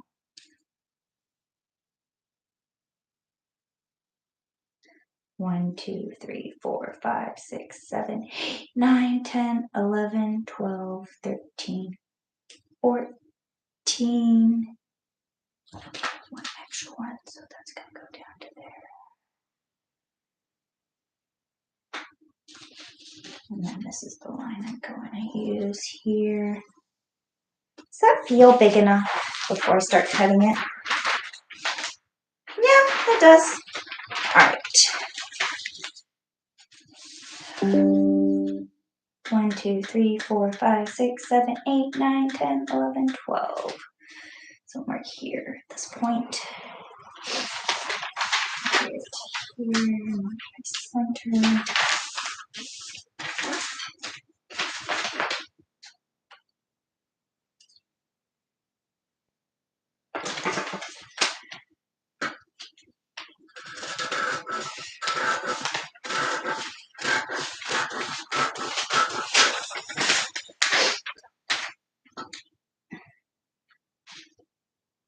Yeah, I have my seam allowance in here.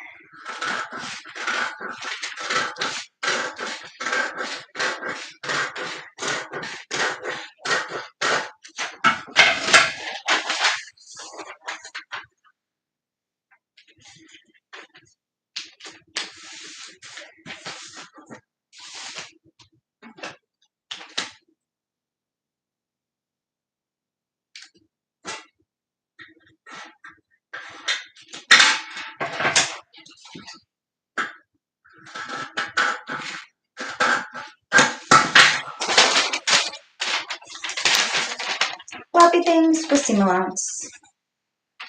I think that's a good length. And there should be 3 of them. Oh, cut 8. So my grain line is going to go. That's a pattern piece. That is a scrap.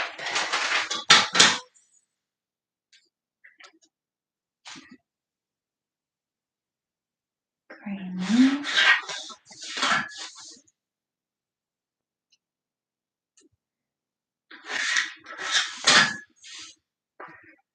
Grain line. Tiley skirt. Cut 8 of them.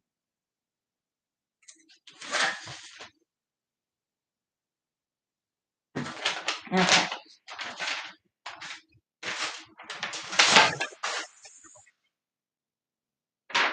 Got the collar, got the yoke, got the bodice, got the sleeve, got the hip yoke.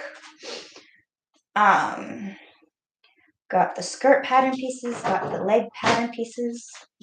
Letting Toby back in. Come on in, Toby. And I have the leg pattern pieces. I have all the pattern pieces patterned. Yay! Toby, celebrate. Thank you. Let me get all of my scraps out of the way, and I guess I could just cut them out of the other fabrics now.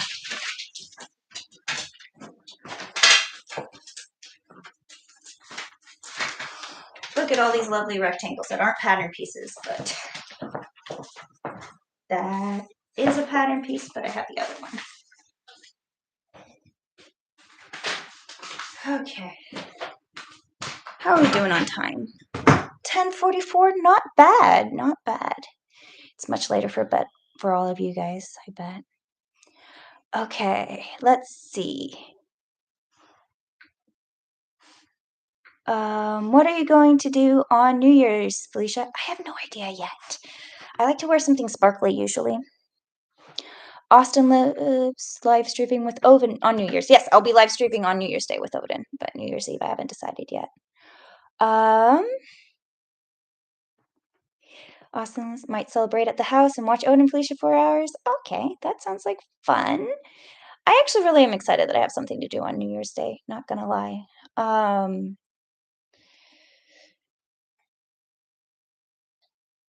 Going with the natural curves of the Dominus belt looks babu. Well, thank you, Bernie Davis. Don't forget a bottle of the sparkling wine when grapes flavor the green bottle. I think Welch's. Okay, quiet time, she's working. Sorry. I did get quiet when I really get actually make some progress. Okay. Ionolith, not for me. We're in the same state. So it's still getting late. It's 10:45. I think I can at least go to midnight. I'm not in a huge hurry. I'm just going to be doing this anyways. Might as well live stream while I'm doing it. I have all my pattern pieces patterned. That's the hard part, okay? They're thought out. Now I just have to cut them out. Alan Adams, welcome, Alan. Late night streams. Thanks for making my work night go faster. I know when hemming a dress can take about 2.5 hours when it's full circle skirts and there's multiple layers. It can take some time. And I really enjoyed having live streams going on in the background. It helped tremendously. Austin, it's 1:45 a.m. there. Well, wow. Yanalith, you'll stay up with me? Thank you. So this is going to be a late night. I'm just going to stay up and I'm going to work and work and work and see how far I can get on this cosplay. In all reality, I know I can hyperfixate and get it done, like if I wanted to overnight. Like, but that's not with communicating with all y'all and playing with my distractions over there.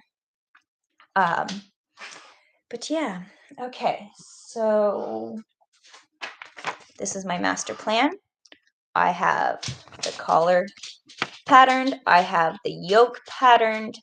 I think I might need to make it bigger looking at this picture, but all the measurements, I don't know. I have the bodice cut out and the sleeves cut out, so I don't have to worry about that. What's wrong, Toby? You can hold on. So I have to cut out the yoke, the skirt, and the cuffs. This is all the stuff out of the contrasting fabric. Now, I have this fabric as my contrasting fabric. I know lighting's terrible. But there's a stark difference between the right side and the wrong side. And sometimes Ty Lee is animated with the skirt being darker than the rest of her outfit, and the yoke, knees, and cuffs always match. Both yokes, cuffs, and knees always match, but the skirt tends to be darker. But sometimes they all match. So part of me wants to do everything out of the lighter side and do the skirt out of the darker side. But part of me wants to do everything out of, like, doing the contrast, doing the slightly lighter color and then doing the darker color. None of my colors are perfect. They're not like color matched to the cartoon, but they are cheap Walmart fabric that was like, oh wait, that looks right, without even like I have a phone. I could have looked her up real quick, but it works for me. I like these colors that I chose. So I think I kind of like the darker color. I want to do it for all of it. I can cut it out and then decide, because they're still going to get cut out and it's still very symmetrical, so I can switch it out. But I think I'm going to go with the darker color. Yanalith, I can't dye it because it's a synthetic. It's not going to hold a dye well. They dye the stuff when it's in the goop form before it's passed through the spinneret and turned into fibers.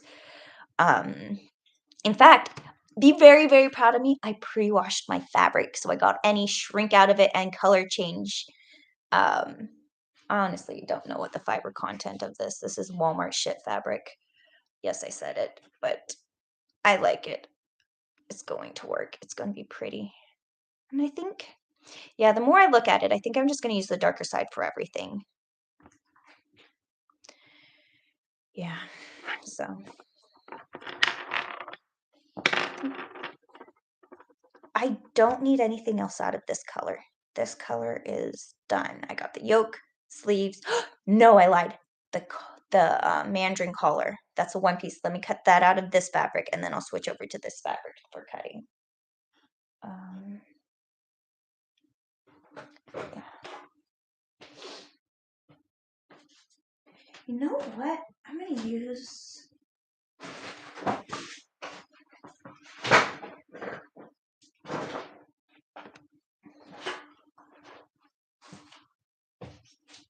Maybe I can get it out of this scrap piece right here.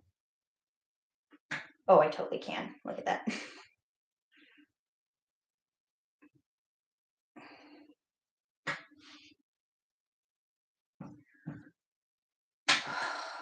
This is a nice lightweight piece.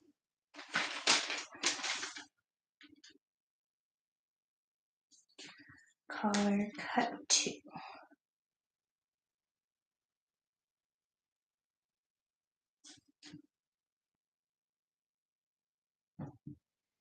I actually really like having this light shining up. I can really see the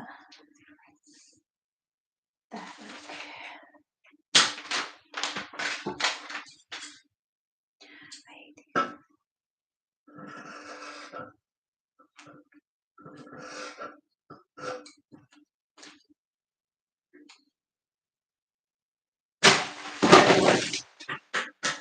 Wasn't.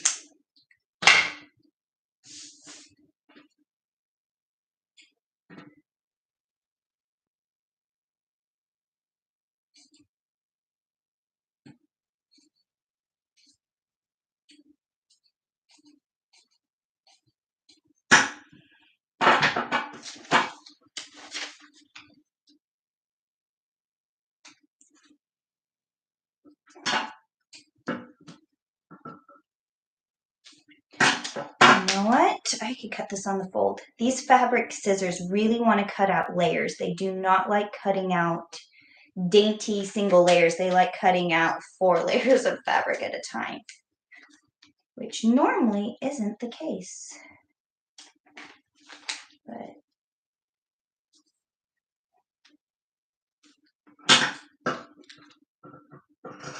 oh my gosh, that's so much better already.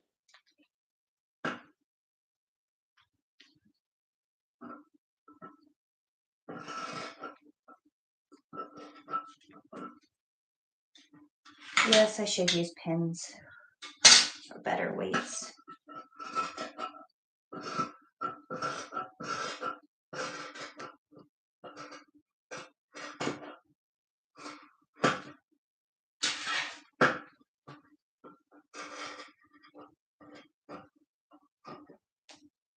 right, there we go.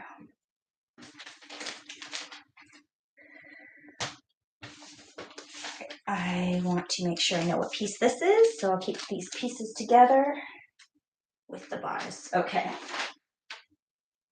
Now all of these pieces need to be cut out of this one. That is a pant leg. This fabric is done.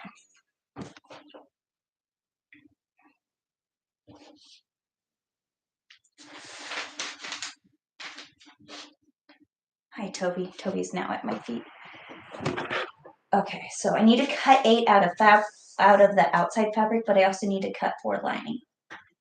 Cut 4 of the interfacing. Or an interlining. I'm using it as an interlining, not an interfacing. There is a difference. What's the difference? Facing is usually a way to finish an edge. A lining is usually something that, an interlining is something that's going to change the properties of the fabric to give it more body and support in general. So there's definitely a right side, a wrong side, and a rib to this. Hi, Toby. Let me clear this.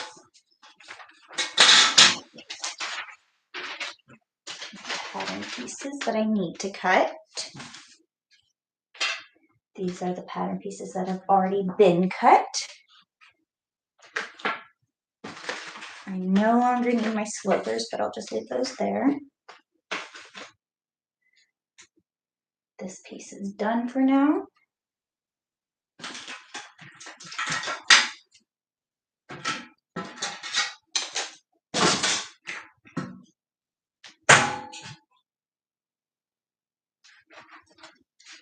Okay.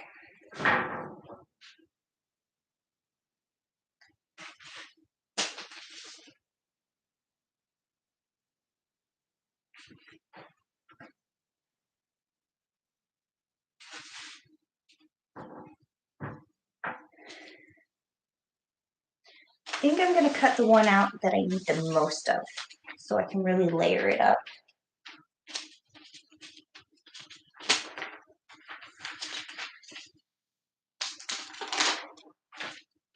Oh my gosh, I can almost...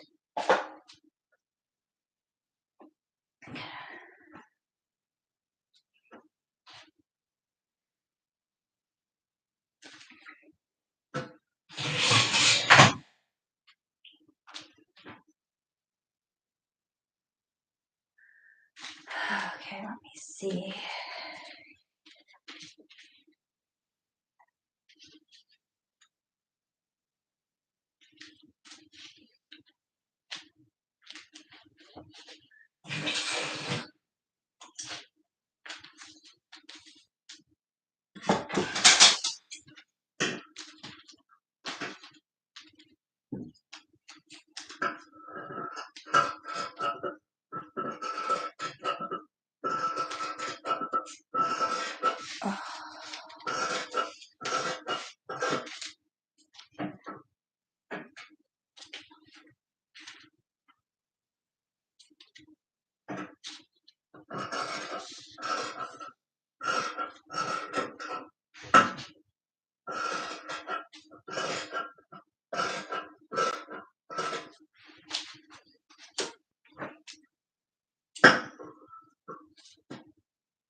So I have 2 out of 8.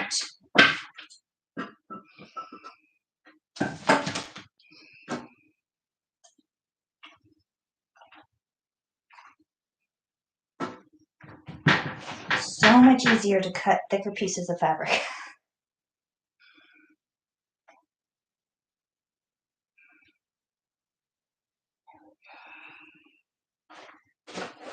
There we go.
Okay.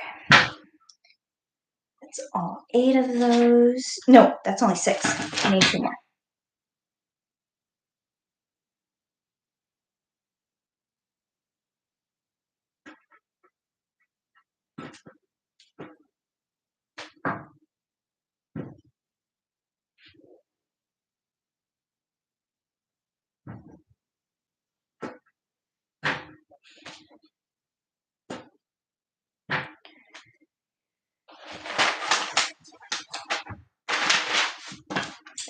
This.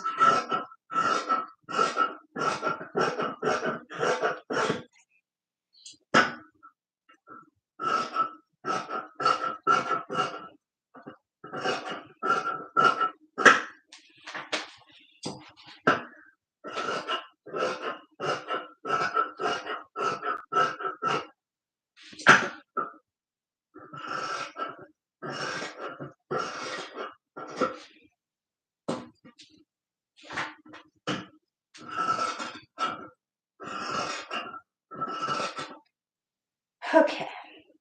I have 8. 1, 2, 3, 4, 5, 6, 7, 8. 8 of these. Now I want to interface those, interline those with this white double knit fabric I have.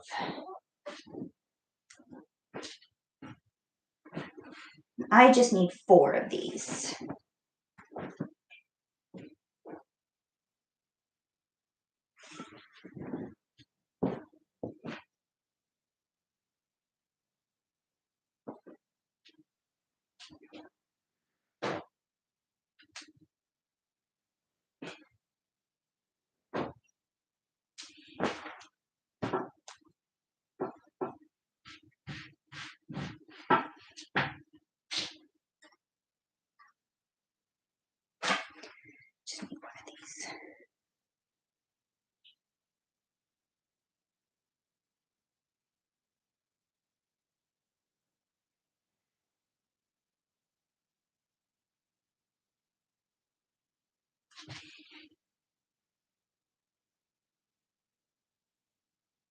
I don't want to stretch it or warp it. That's what this lining's for, so that it doesn't get all funky.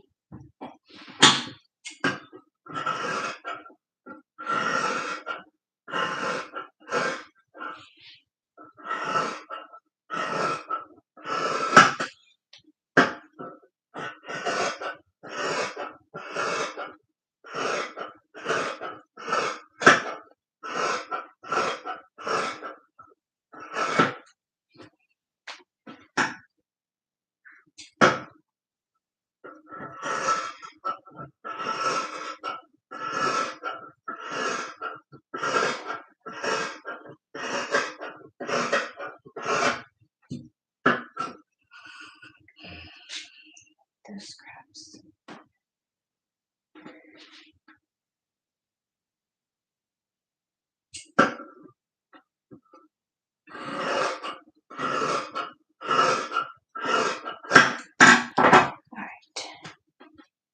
Those pieces are all cut out. Split pieces. Put that to the side. Now I have my yoke, my pant cuff, my wrist cuff, and my other yoke.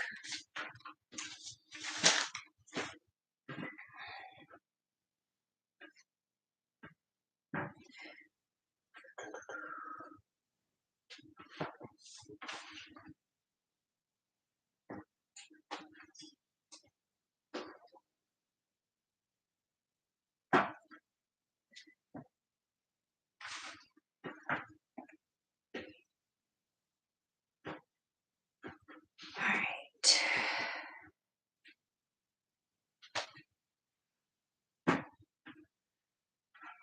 Fabric.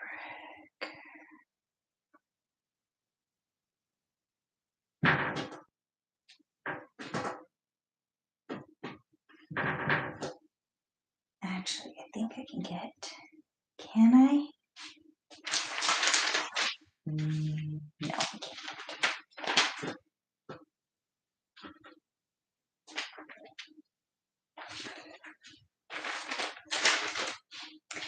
But yes, I can get my cuff in. Let me see if I can get that.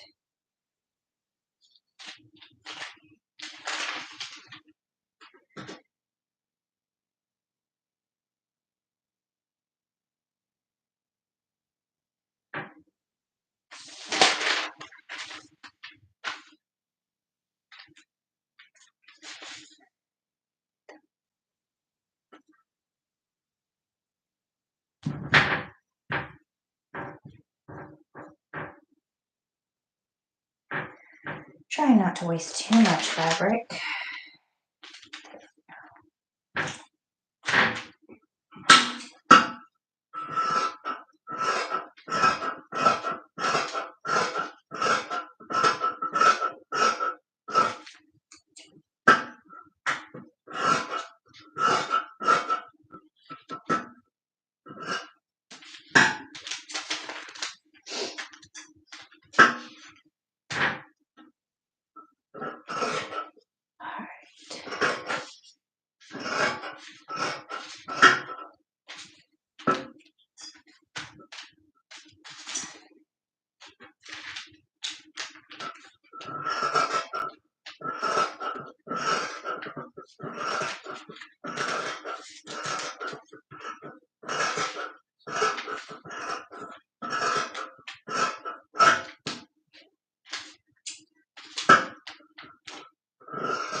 Okay, those are done. Put those together.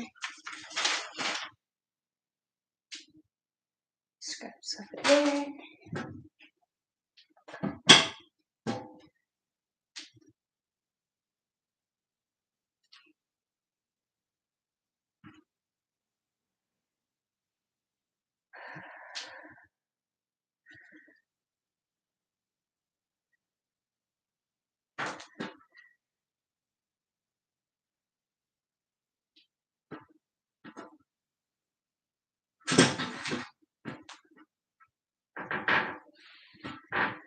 Okay.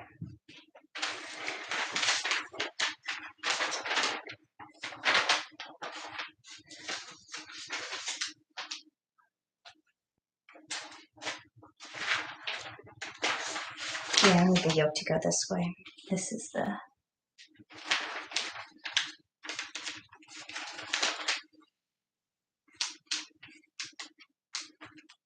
Since this is a symmetrical piece, and this is my center front / center back, I'm cutting this piece on the fold. And then that way, should have boards in.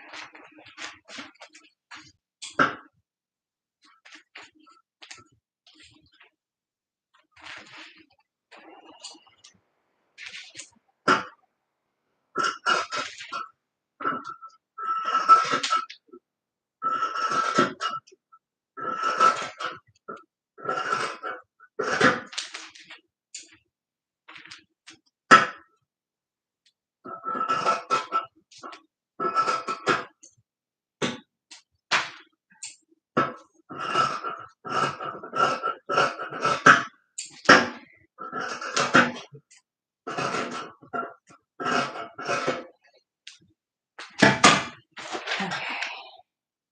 And even though I cut those on the fold, they are still the same shape. So, waist choke is cut out.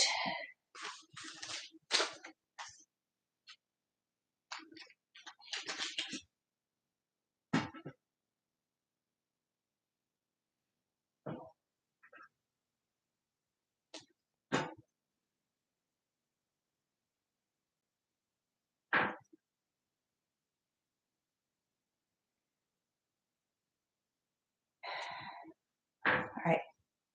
Knits are really easy to follow the lines, and you can tell really quickly if you are off.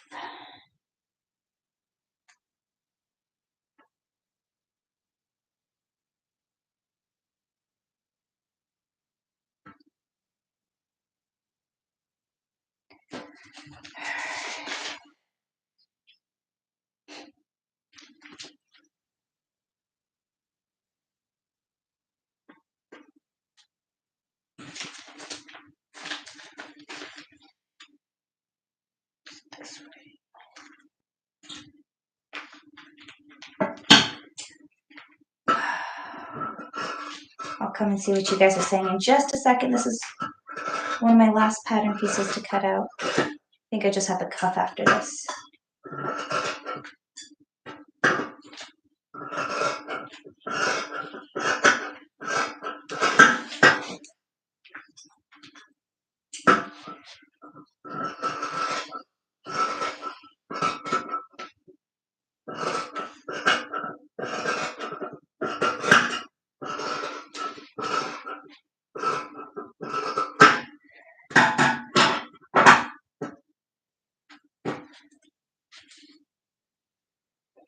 The cuffs.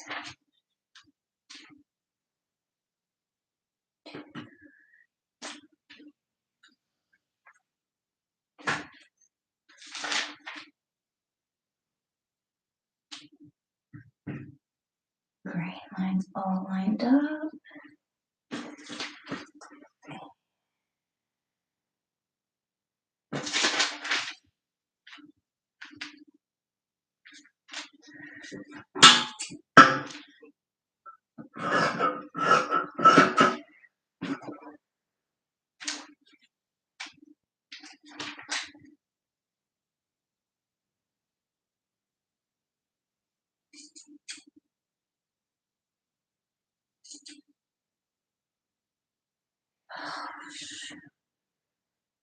Oh, don't worry, I'm just doing this live. Ow!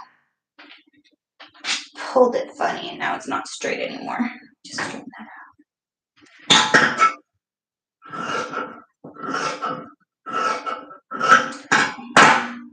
There we go, much better. Now I have a straight line to follow. There we go.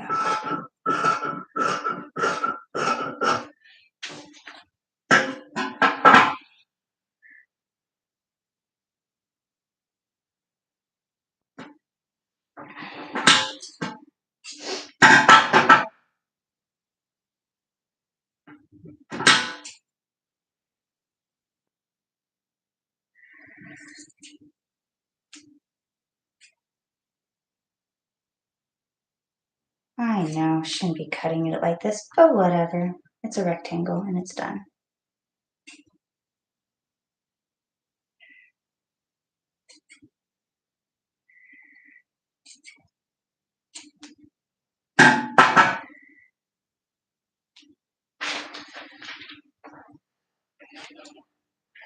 All right.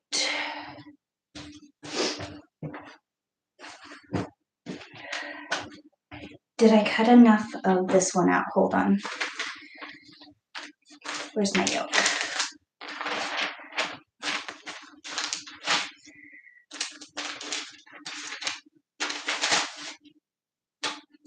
Here. I need 2 more of these. Yeah, I need 2 more of those. And 1 more, 2 of these.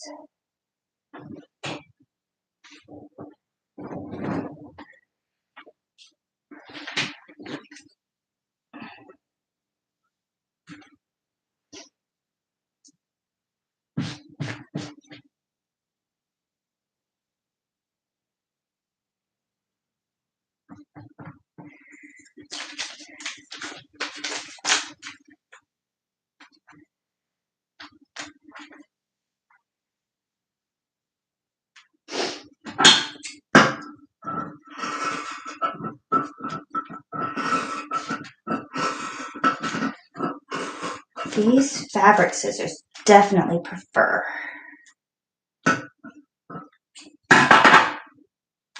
layers to cut out versus just one.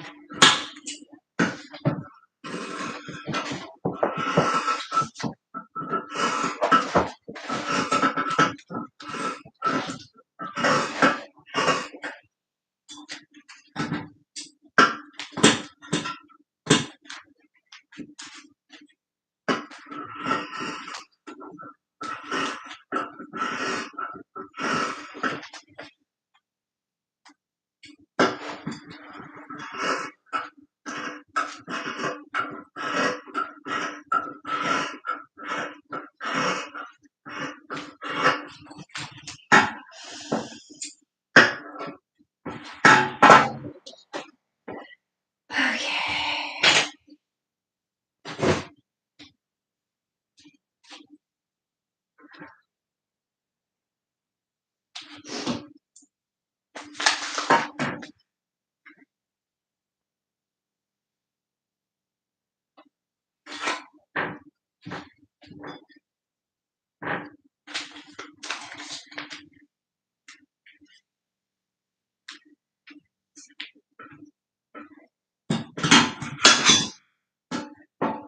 Oh yeah, just let me use one of these.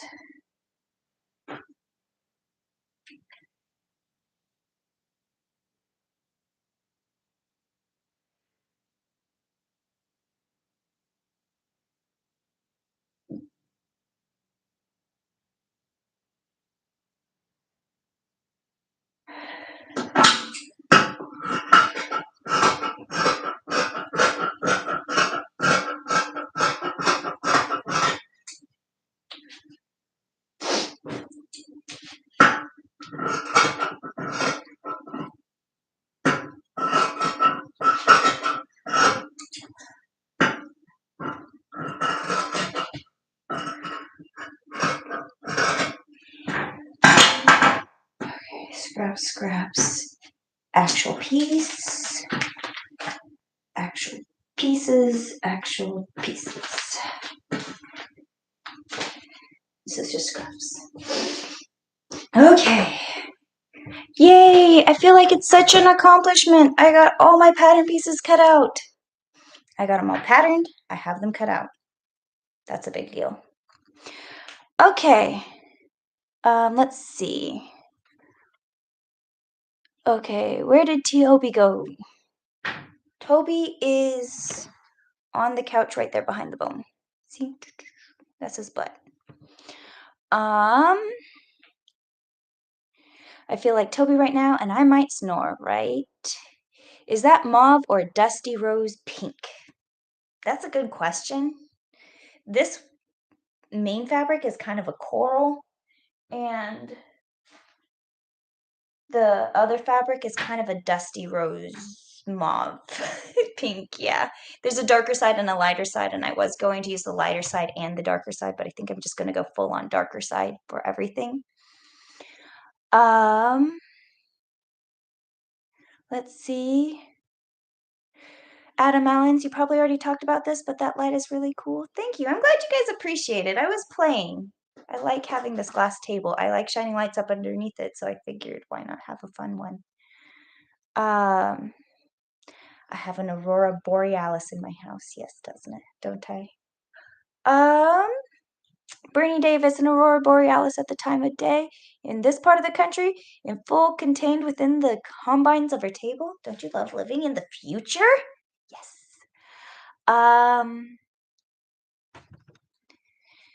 Everything is a little off-center here, Felicia. Kuna Matata. Well, hope things get better. Bernie Davis. Now I just need to sew them together, Yana. Yes, I do.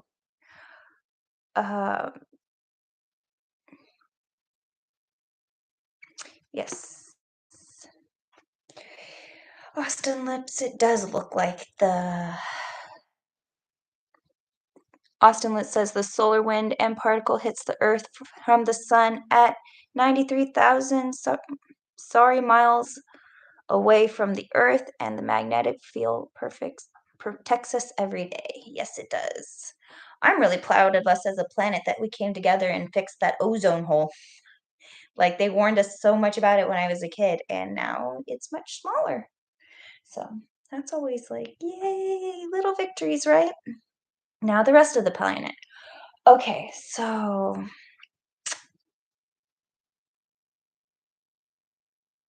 I wanted to serge this whole project together.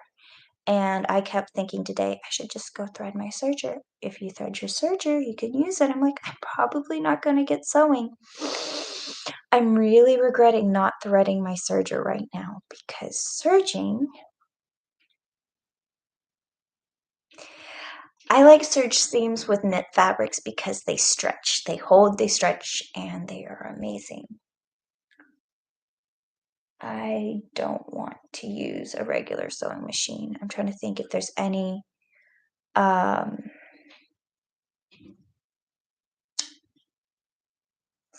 pieces that I really want to sew together not serged. You know what? I'll baste it together and then I will put it through the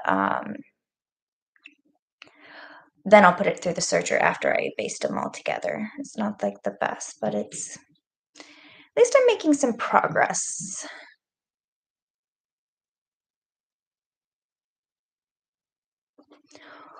Or I can... No, I'm probably not going to stop because my brain is on this project and I've gotten so far.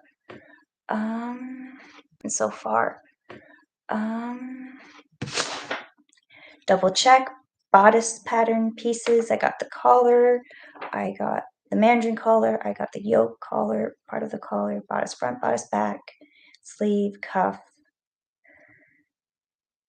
pants. I have the waistband, skirt, pant legs, and pant, cuff, and skirt. Yep, now it's time to sew it all together. I think I'm going to start with... I really want to use my serger, and it is not threaded, and it would take me till midnight just to sew. Just that one part. But let's do the pant legs.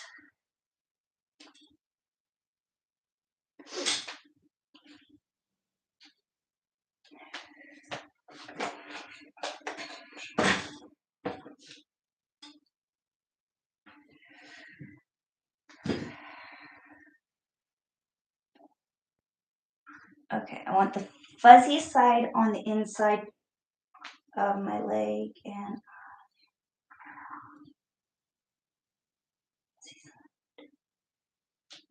so just gonna go that way.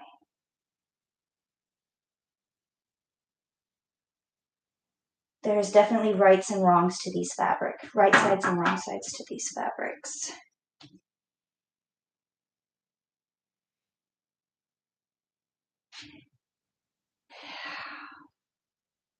Midnight is not a good time for sewing with light.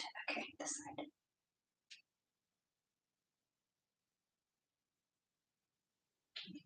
Oh, Bruno, did you get stuck outside? Come here, Bruno. Come on in. You're back in here? Hi. How you doing?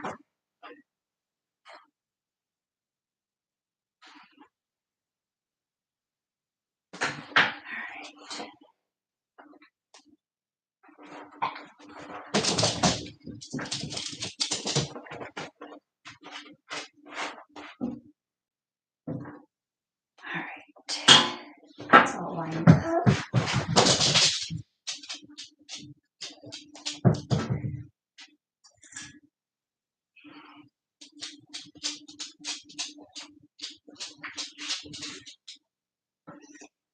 This.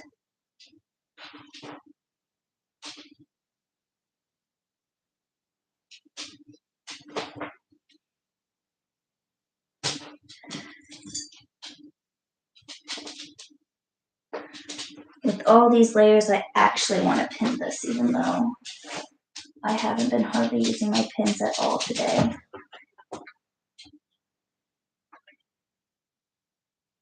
Actually doing this is going to help.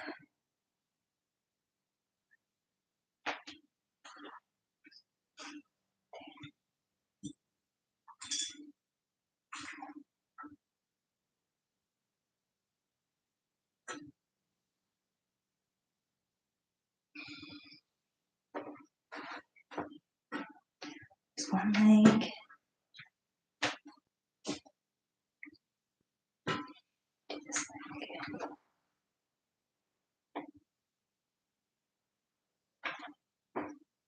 Yes. Okay. With the jersey knit, there is a flat side and there's a loop side, a knit side and a purl side. The purl side's the bumpy side, the knit side is the straight little lines. And so I am looking really closely and making sure that I have the right side out, which is the knit side and not the purl side. You don't notice, but then once you notice, you can't notice. Okay.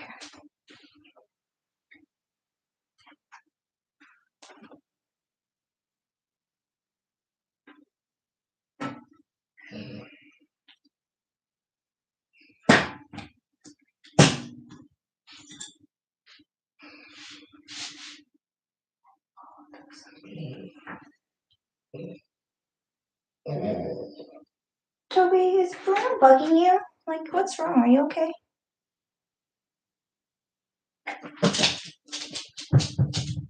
Hi, Bruno.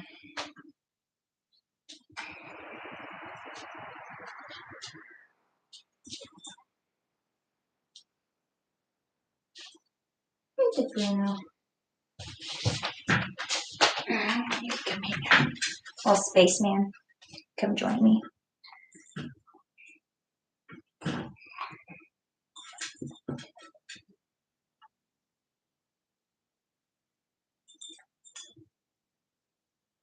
I'm doing it so that my pins are facing out on the edge. So it doesn't matter which way I go into the sewing machine, I can just pull them out. I like to start at the top and work my way down towards the bottom so that if the seams are off, they're off, but the hem where it's easier to fix, as opposed to right in the crotch seam where it's going to be a pain in the ass to line up if I don't do it nicely. Make sure that all the fullness is on the outside of your sewing machine. And yeah, I'm just going to do this. Oh no, I unplugged it. There goes my pretty Aurora Borealis. And Bluetooth mode. It's back. Okay. Is this plugged in? No, it's not. Hey, you. How you doing?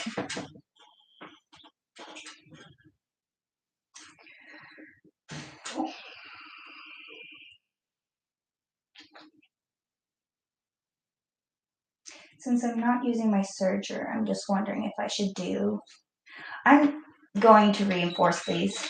I'm going to get it all basted together and try it on, and then I'll go through and serge it. So I'm just going to increase my stitch length and do a basting stitch all the way through and baste it together. Hey.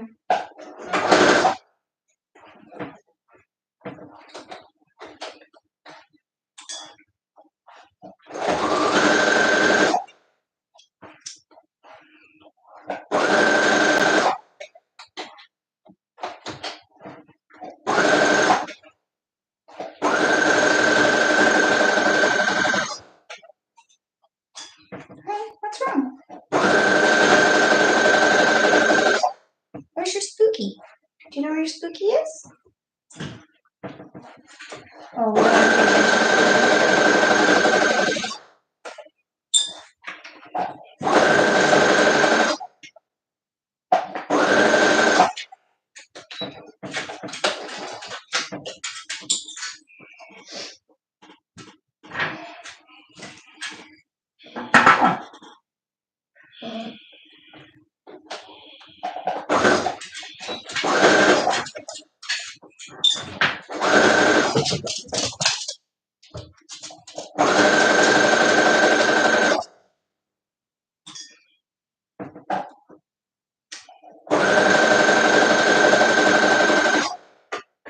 okay, Eonolith, yay victory. I actually see better in the dark. Yeah. I remember hearing in class, like, the lady saying that they can no longer sew at nighttime because seeing black and differentiating black gets harder. I'm getting there, that's for sure. I can always tell if I'm going to get a migraine when my eyes start going, nope, I don't want to look at these details.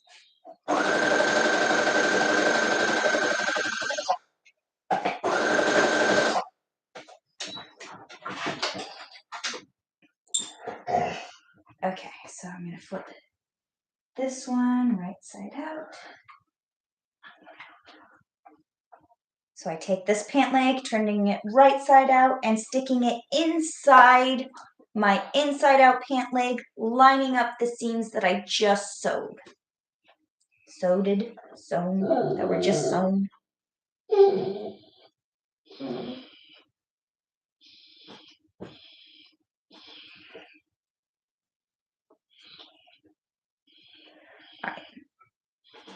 Going to line up that seam that I just sewn on both sides, pressing the seam allowance out and pinning it right there so that that seam doesn't get off, because I think it's awkward when that seam is off.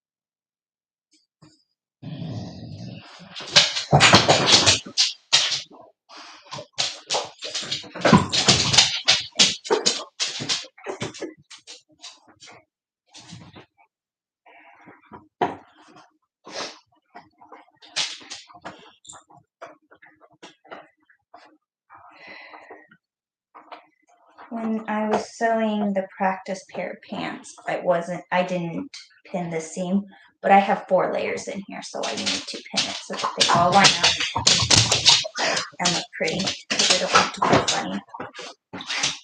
And it will if I don't sew these right.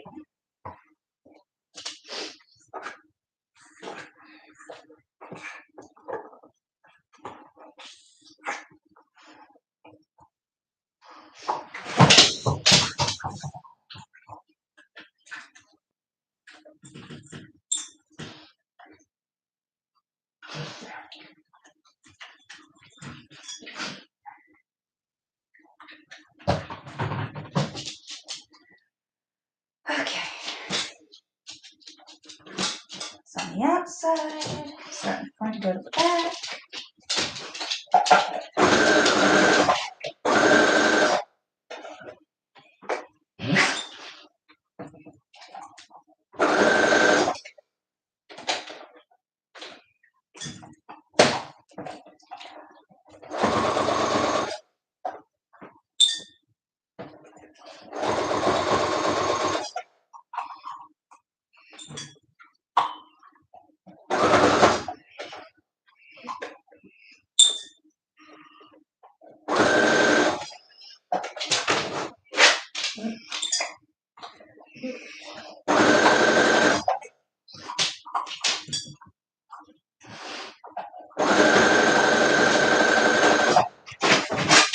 Oh, Toby, you want back out?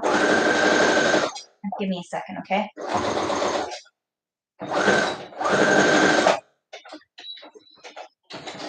Okay. So now we have the crotch seam sewn, and we now have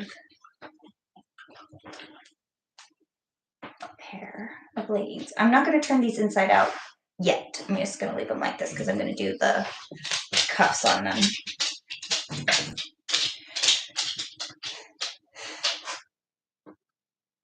I want my serger. It's my cuff pattern. That's my collar.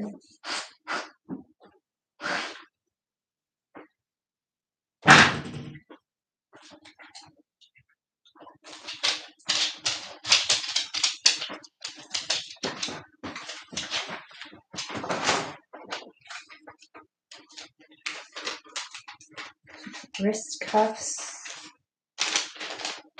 This is my pant legs.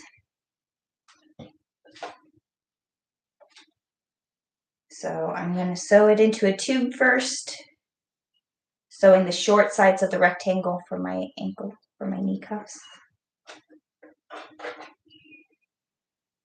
I'm going to do a regular stitch length on that, not necessarily a basting stitch.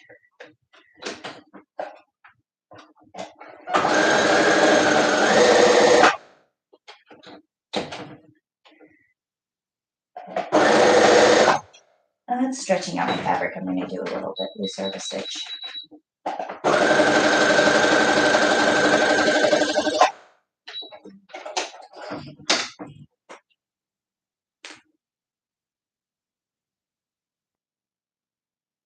And that is why straight stitches aren't the best.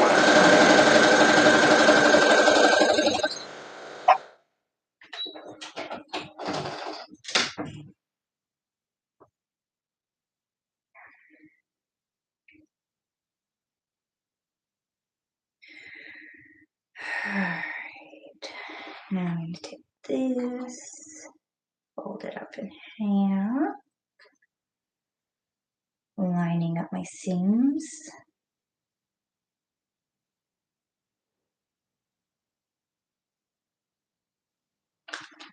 Do this one real quick and then I'll do that part.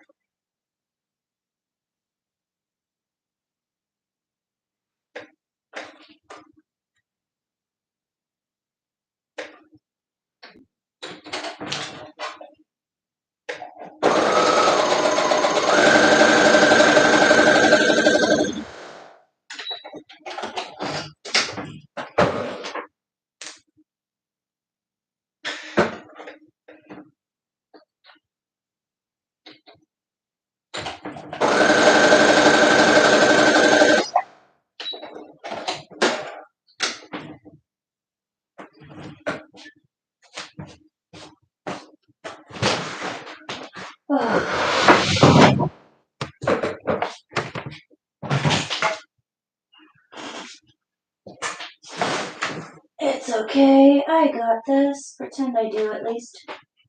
Bluetooth mode.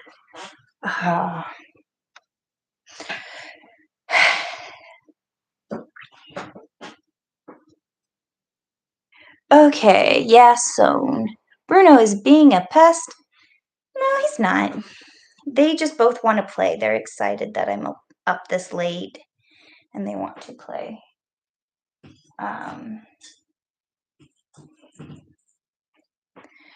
That fabric looks so soft. Yes, this fabric is very drapey, very soft. It's very comfortable. It's like it's gonna be like wearing pajamas when I'm done. Footy pajama soft. Yes, definitely. It is pajama soft. These are knit t-shirts. It's gonna be comfortable.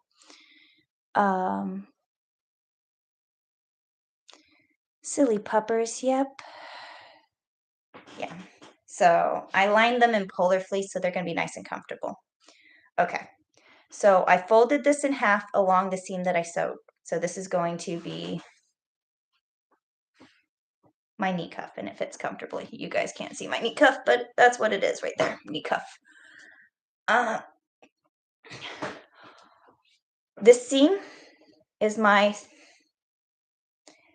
center. I would do it as my center back seam, but I think I'm going to do it as my side seam because there is a seam on the pant leg, and I'm going to gather this into this, and this is definitely bigger than this, but that's how we're going to get it puffy.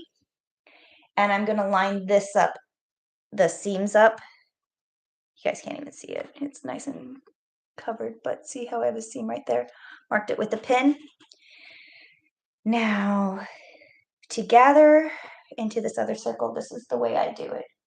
I mark my center front, center back, but this is my side seams because I'm going to do this on lining that up with the side seam, but whatever, does the same thing. Then match those up into my quarters. I like to color code it with my pin color so I know where I am on my circle. I usually use a black pin for the back because they both start with B, and I know that's my back. I used to use an orange pin for my center front just because orange pins seem to be rare. I don't know. Just I use the orange one as my center front, and then I use light blue or light green for my side seams. And if there was a difference between my left and right, if something was asymmetrical, I would use the different colors, but green and blue were my side seam colors. And then the big yellow pins were all my filler pins. So I knew that those were just the regular type. So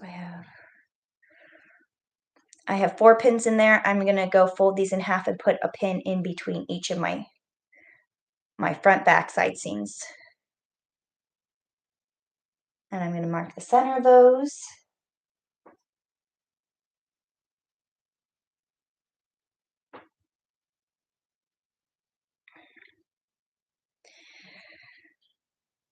I like taking the time to sit and pin out my circles that are going to get gathered into each other. It makes a huge difference in the way in the evenness of the gathers. So much so that it doesn't bother me taking this extra time to just pin it really nicely because it makes a huge difference in the way it gathers. And so, yeah. Okay.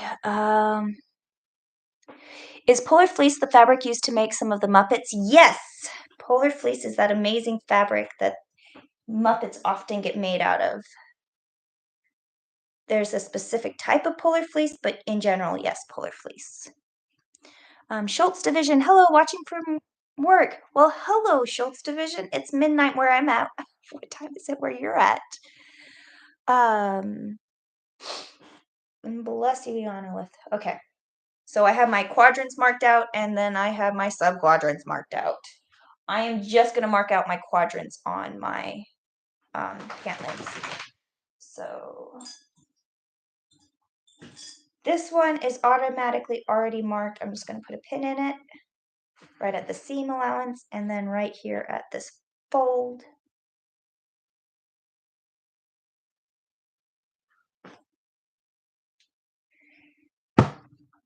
Put those 2 pins together. And on this fold.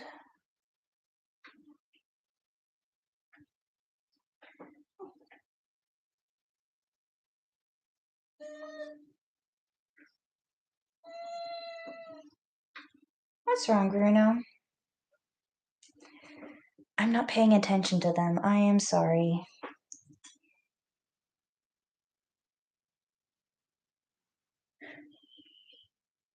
They are not used to being ignored. They are totally used to being ignored. Oh.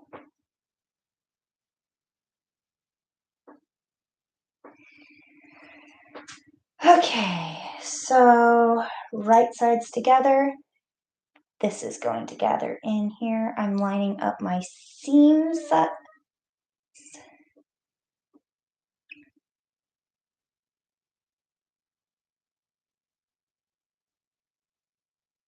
only need one pin, I don't need two.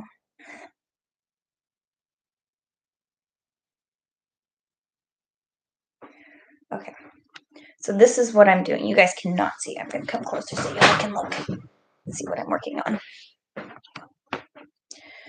So now I'm going through and I'm matching up my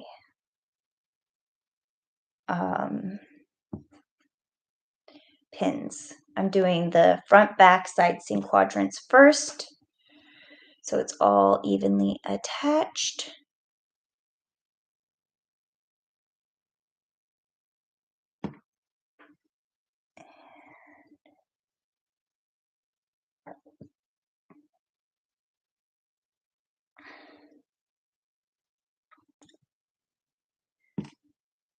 And now I have the four seams all stuck together. And then I had marked the centers between each quadrant.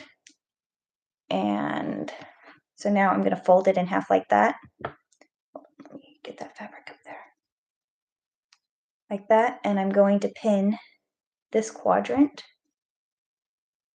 into this quadrant like this. Line them up and stab them together. All the way around. Now, depending on how much gathering I'm doing or what the biggest difference between, if there's a huge difference in size between what which circle I'm gathering into the other circle, will determine on how many pins I add. But I feel like more pins, the better. So.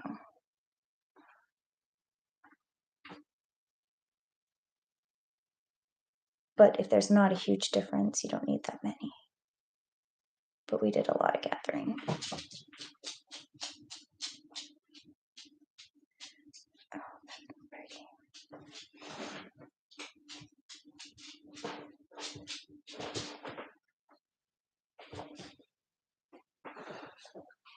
Hi, Bruno. Okay. Visa, getting sleepy. Have a good night. Well, thank you so much for joining me for this really late stream. We only have 15 minutes till midnight, and I think I'm going to call it a night at midnight for sure. So, oh, thank you all for joining me and sticking it out. Okay.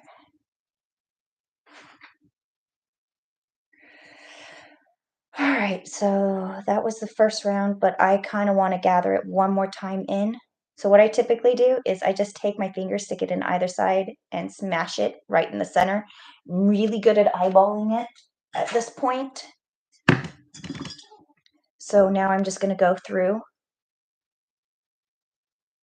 each side and go, Ionolith, I'm this close to passing out, and you're more important. Oh, thank you, Ionolith. I feel guilty keeping the stream going on if everybody's so sleepy.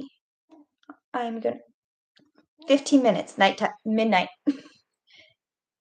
Just go to midnight. Okay. So I'm not going to sew this on the sewing machine. I genuinely think a serger will do significantly better of a job on all the seams that I want to do. It'll look much cleaner. There we go. Austin Lips, I'll be up till 3 o'clock tonight. It's 4. So you're gonna go right at the same time. Yay, okay. Midnight's a good cutting off point. Yana, I have nowhere to go but to bed. Bernie Davis, if I'm a moderator, I would cover for you, Eon. Oh, thank you.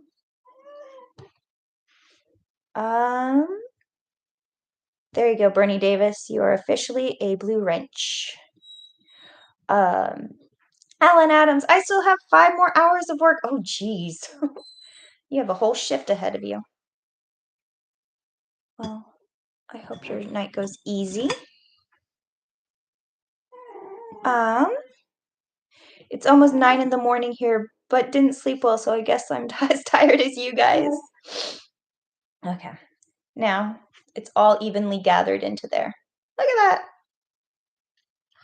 Now, when I throw this through the machine, I'm going to do it so that the pink instead of the mauve is on the bottom, because that is the fabric that is getting gathered in to the other fabric. So the one that's getting gathered, you use those feed dogs to help with the gathering.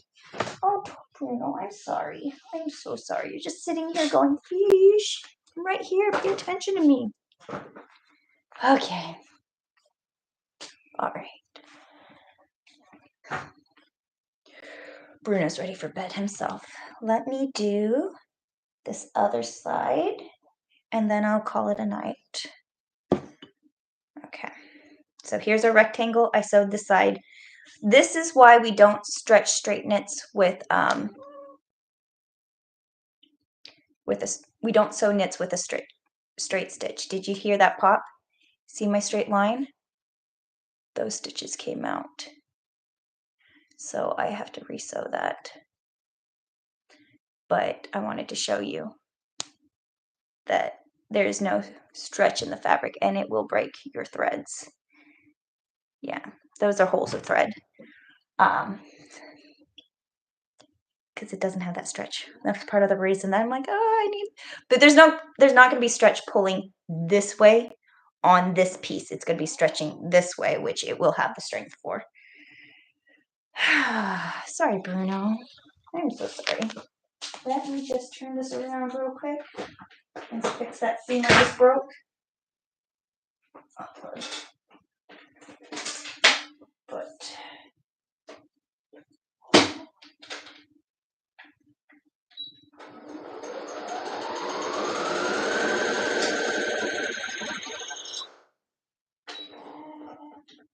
okay. So now I'm going to fold this. That wasn't threaded.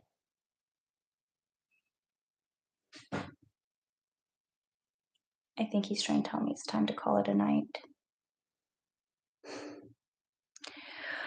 Okay, holy moly, TY. Bruno wants attention. I know.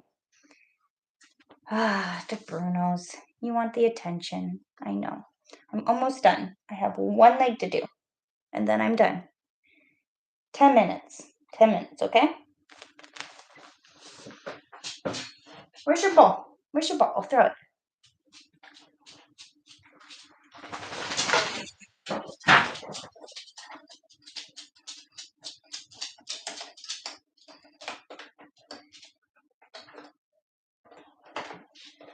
Okay.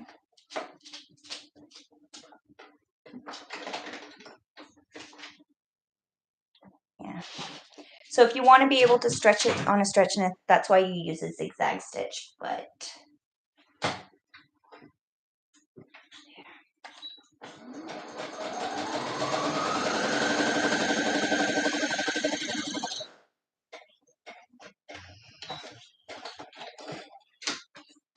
okay. So now that I fixed that,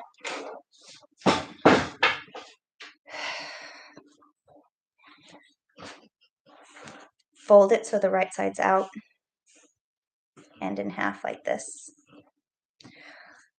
The seam allowance, see how it's all like funky in there?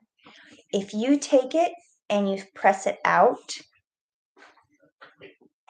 if you're using wovens, pressing its important knits, falls that way, so you don't have to iron as much. That's why I didn't pull my iron out. Although I do still iron while I sew because it does make a difference.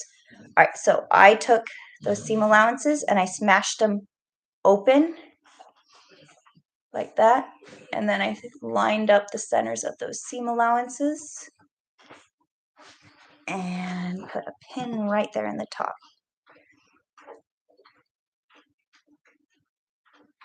Okay, Schultz division. I'm sorry, I was sewing on the other side earlier. I just wanted to do a quick straight stitch on that because I broke it, showing you guys that it doesn't stretch. Okay, now my edge is all lined up. Okay. And mark my other side seam.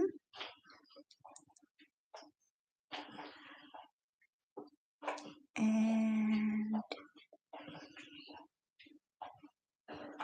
marking center front, center back. I know this is so boring, but it makes it so much easier to all line up evenly.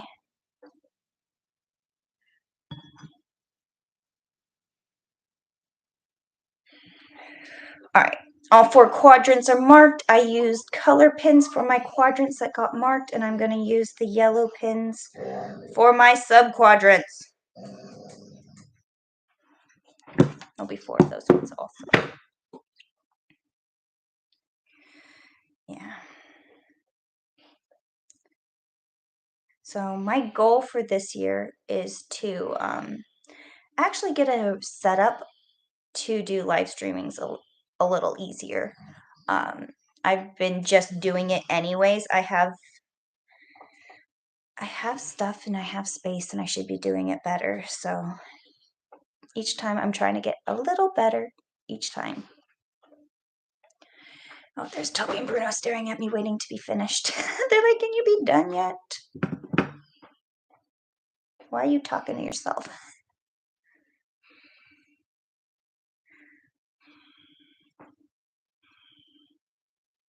I know. Okay.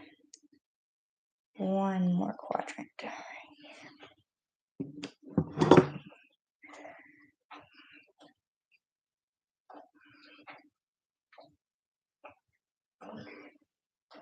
All right. Now my pant legs, the bottom of them. Mark the seam.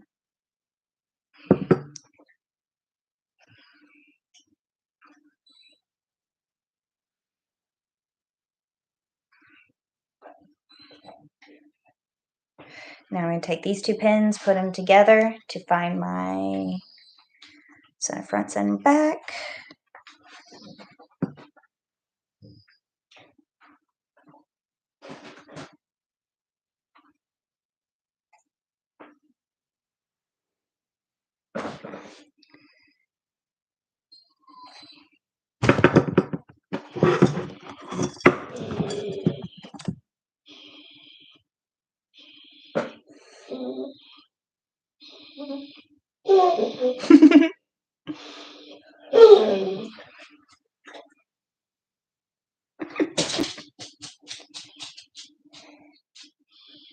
Okay.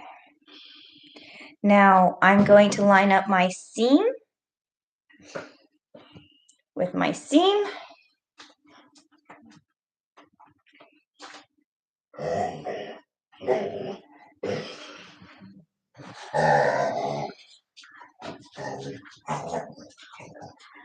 See, that's how you get comfy, people. Toby knows how to get comfy. Right? Just screw your couch. This is funky.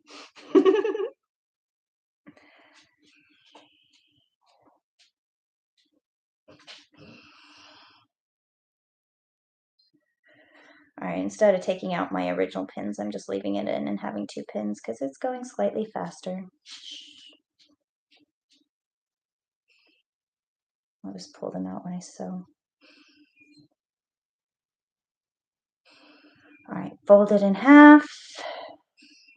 Find my centers. And my centers.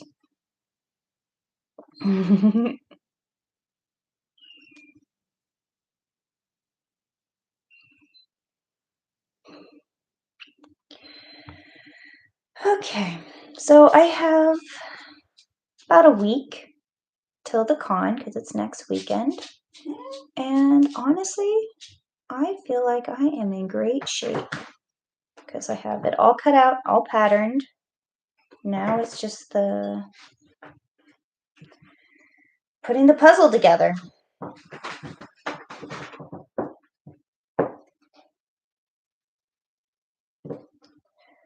So I'm going to do a stream again tomorrow because, like I said, Con Crunch, and going to be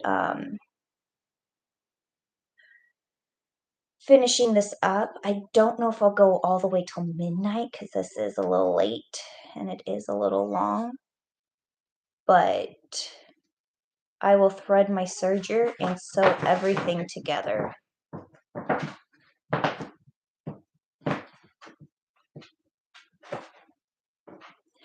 Bruno, no, that's not your toy. That's not your toy. All right, so now I matched up all my pins and we're at this level, and then this is what I need to get it. So one more layer. What I do with this is I take my fullness, put one finger on either side, push down the center, and that's my new center. So, yeah. Alan Adam. Oh wait, plenty of time crossing fingers for you. Well, I know that it takes me 8 to 16 hours, start to finish, working on a dress, from numbers to finished dress. That's what I was doing on a daily basis. So doing it live while I'm doing it is probably what's going to make it take the longest, because talking while I do it makes it take longer. But I believe it's all possible. Yanalith, what's wrong with Bruno? There's a stuffy that he's not allowed to eat, and it squeaks, so he doesn't understand that it's not his, but he knows it's not his. Like, he's a smart dog. So that's all. The squeaky stuffy isn't his, and that's hard to explain to him.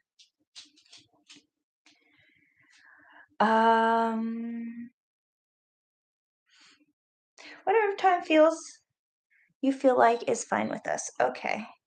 Yeah, it'll be probably around 9 o'clock again tomorrow night. And we'll just go until I am tired of this. Did you guys like having this table so you guys could see? Did this even help? Could you guys see my patterning better as opposed to doing it on the floor? Yeah.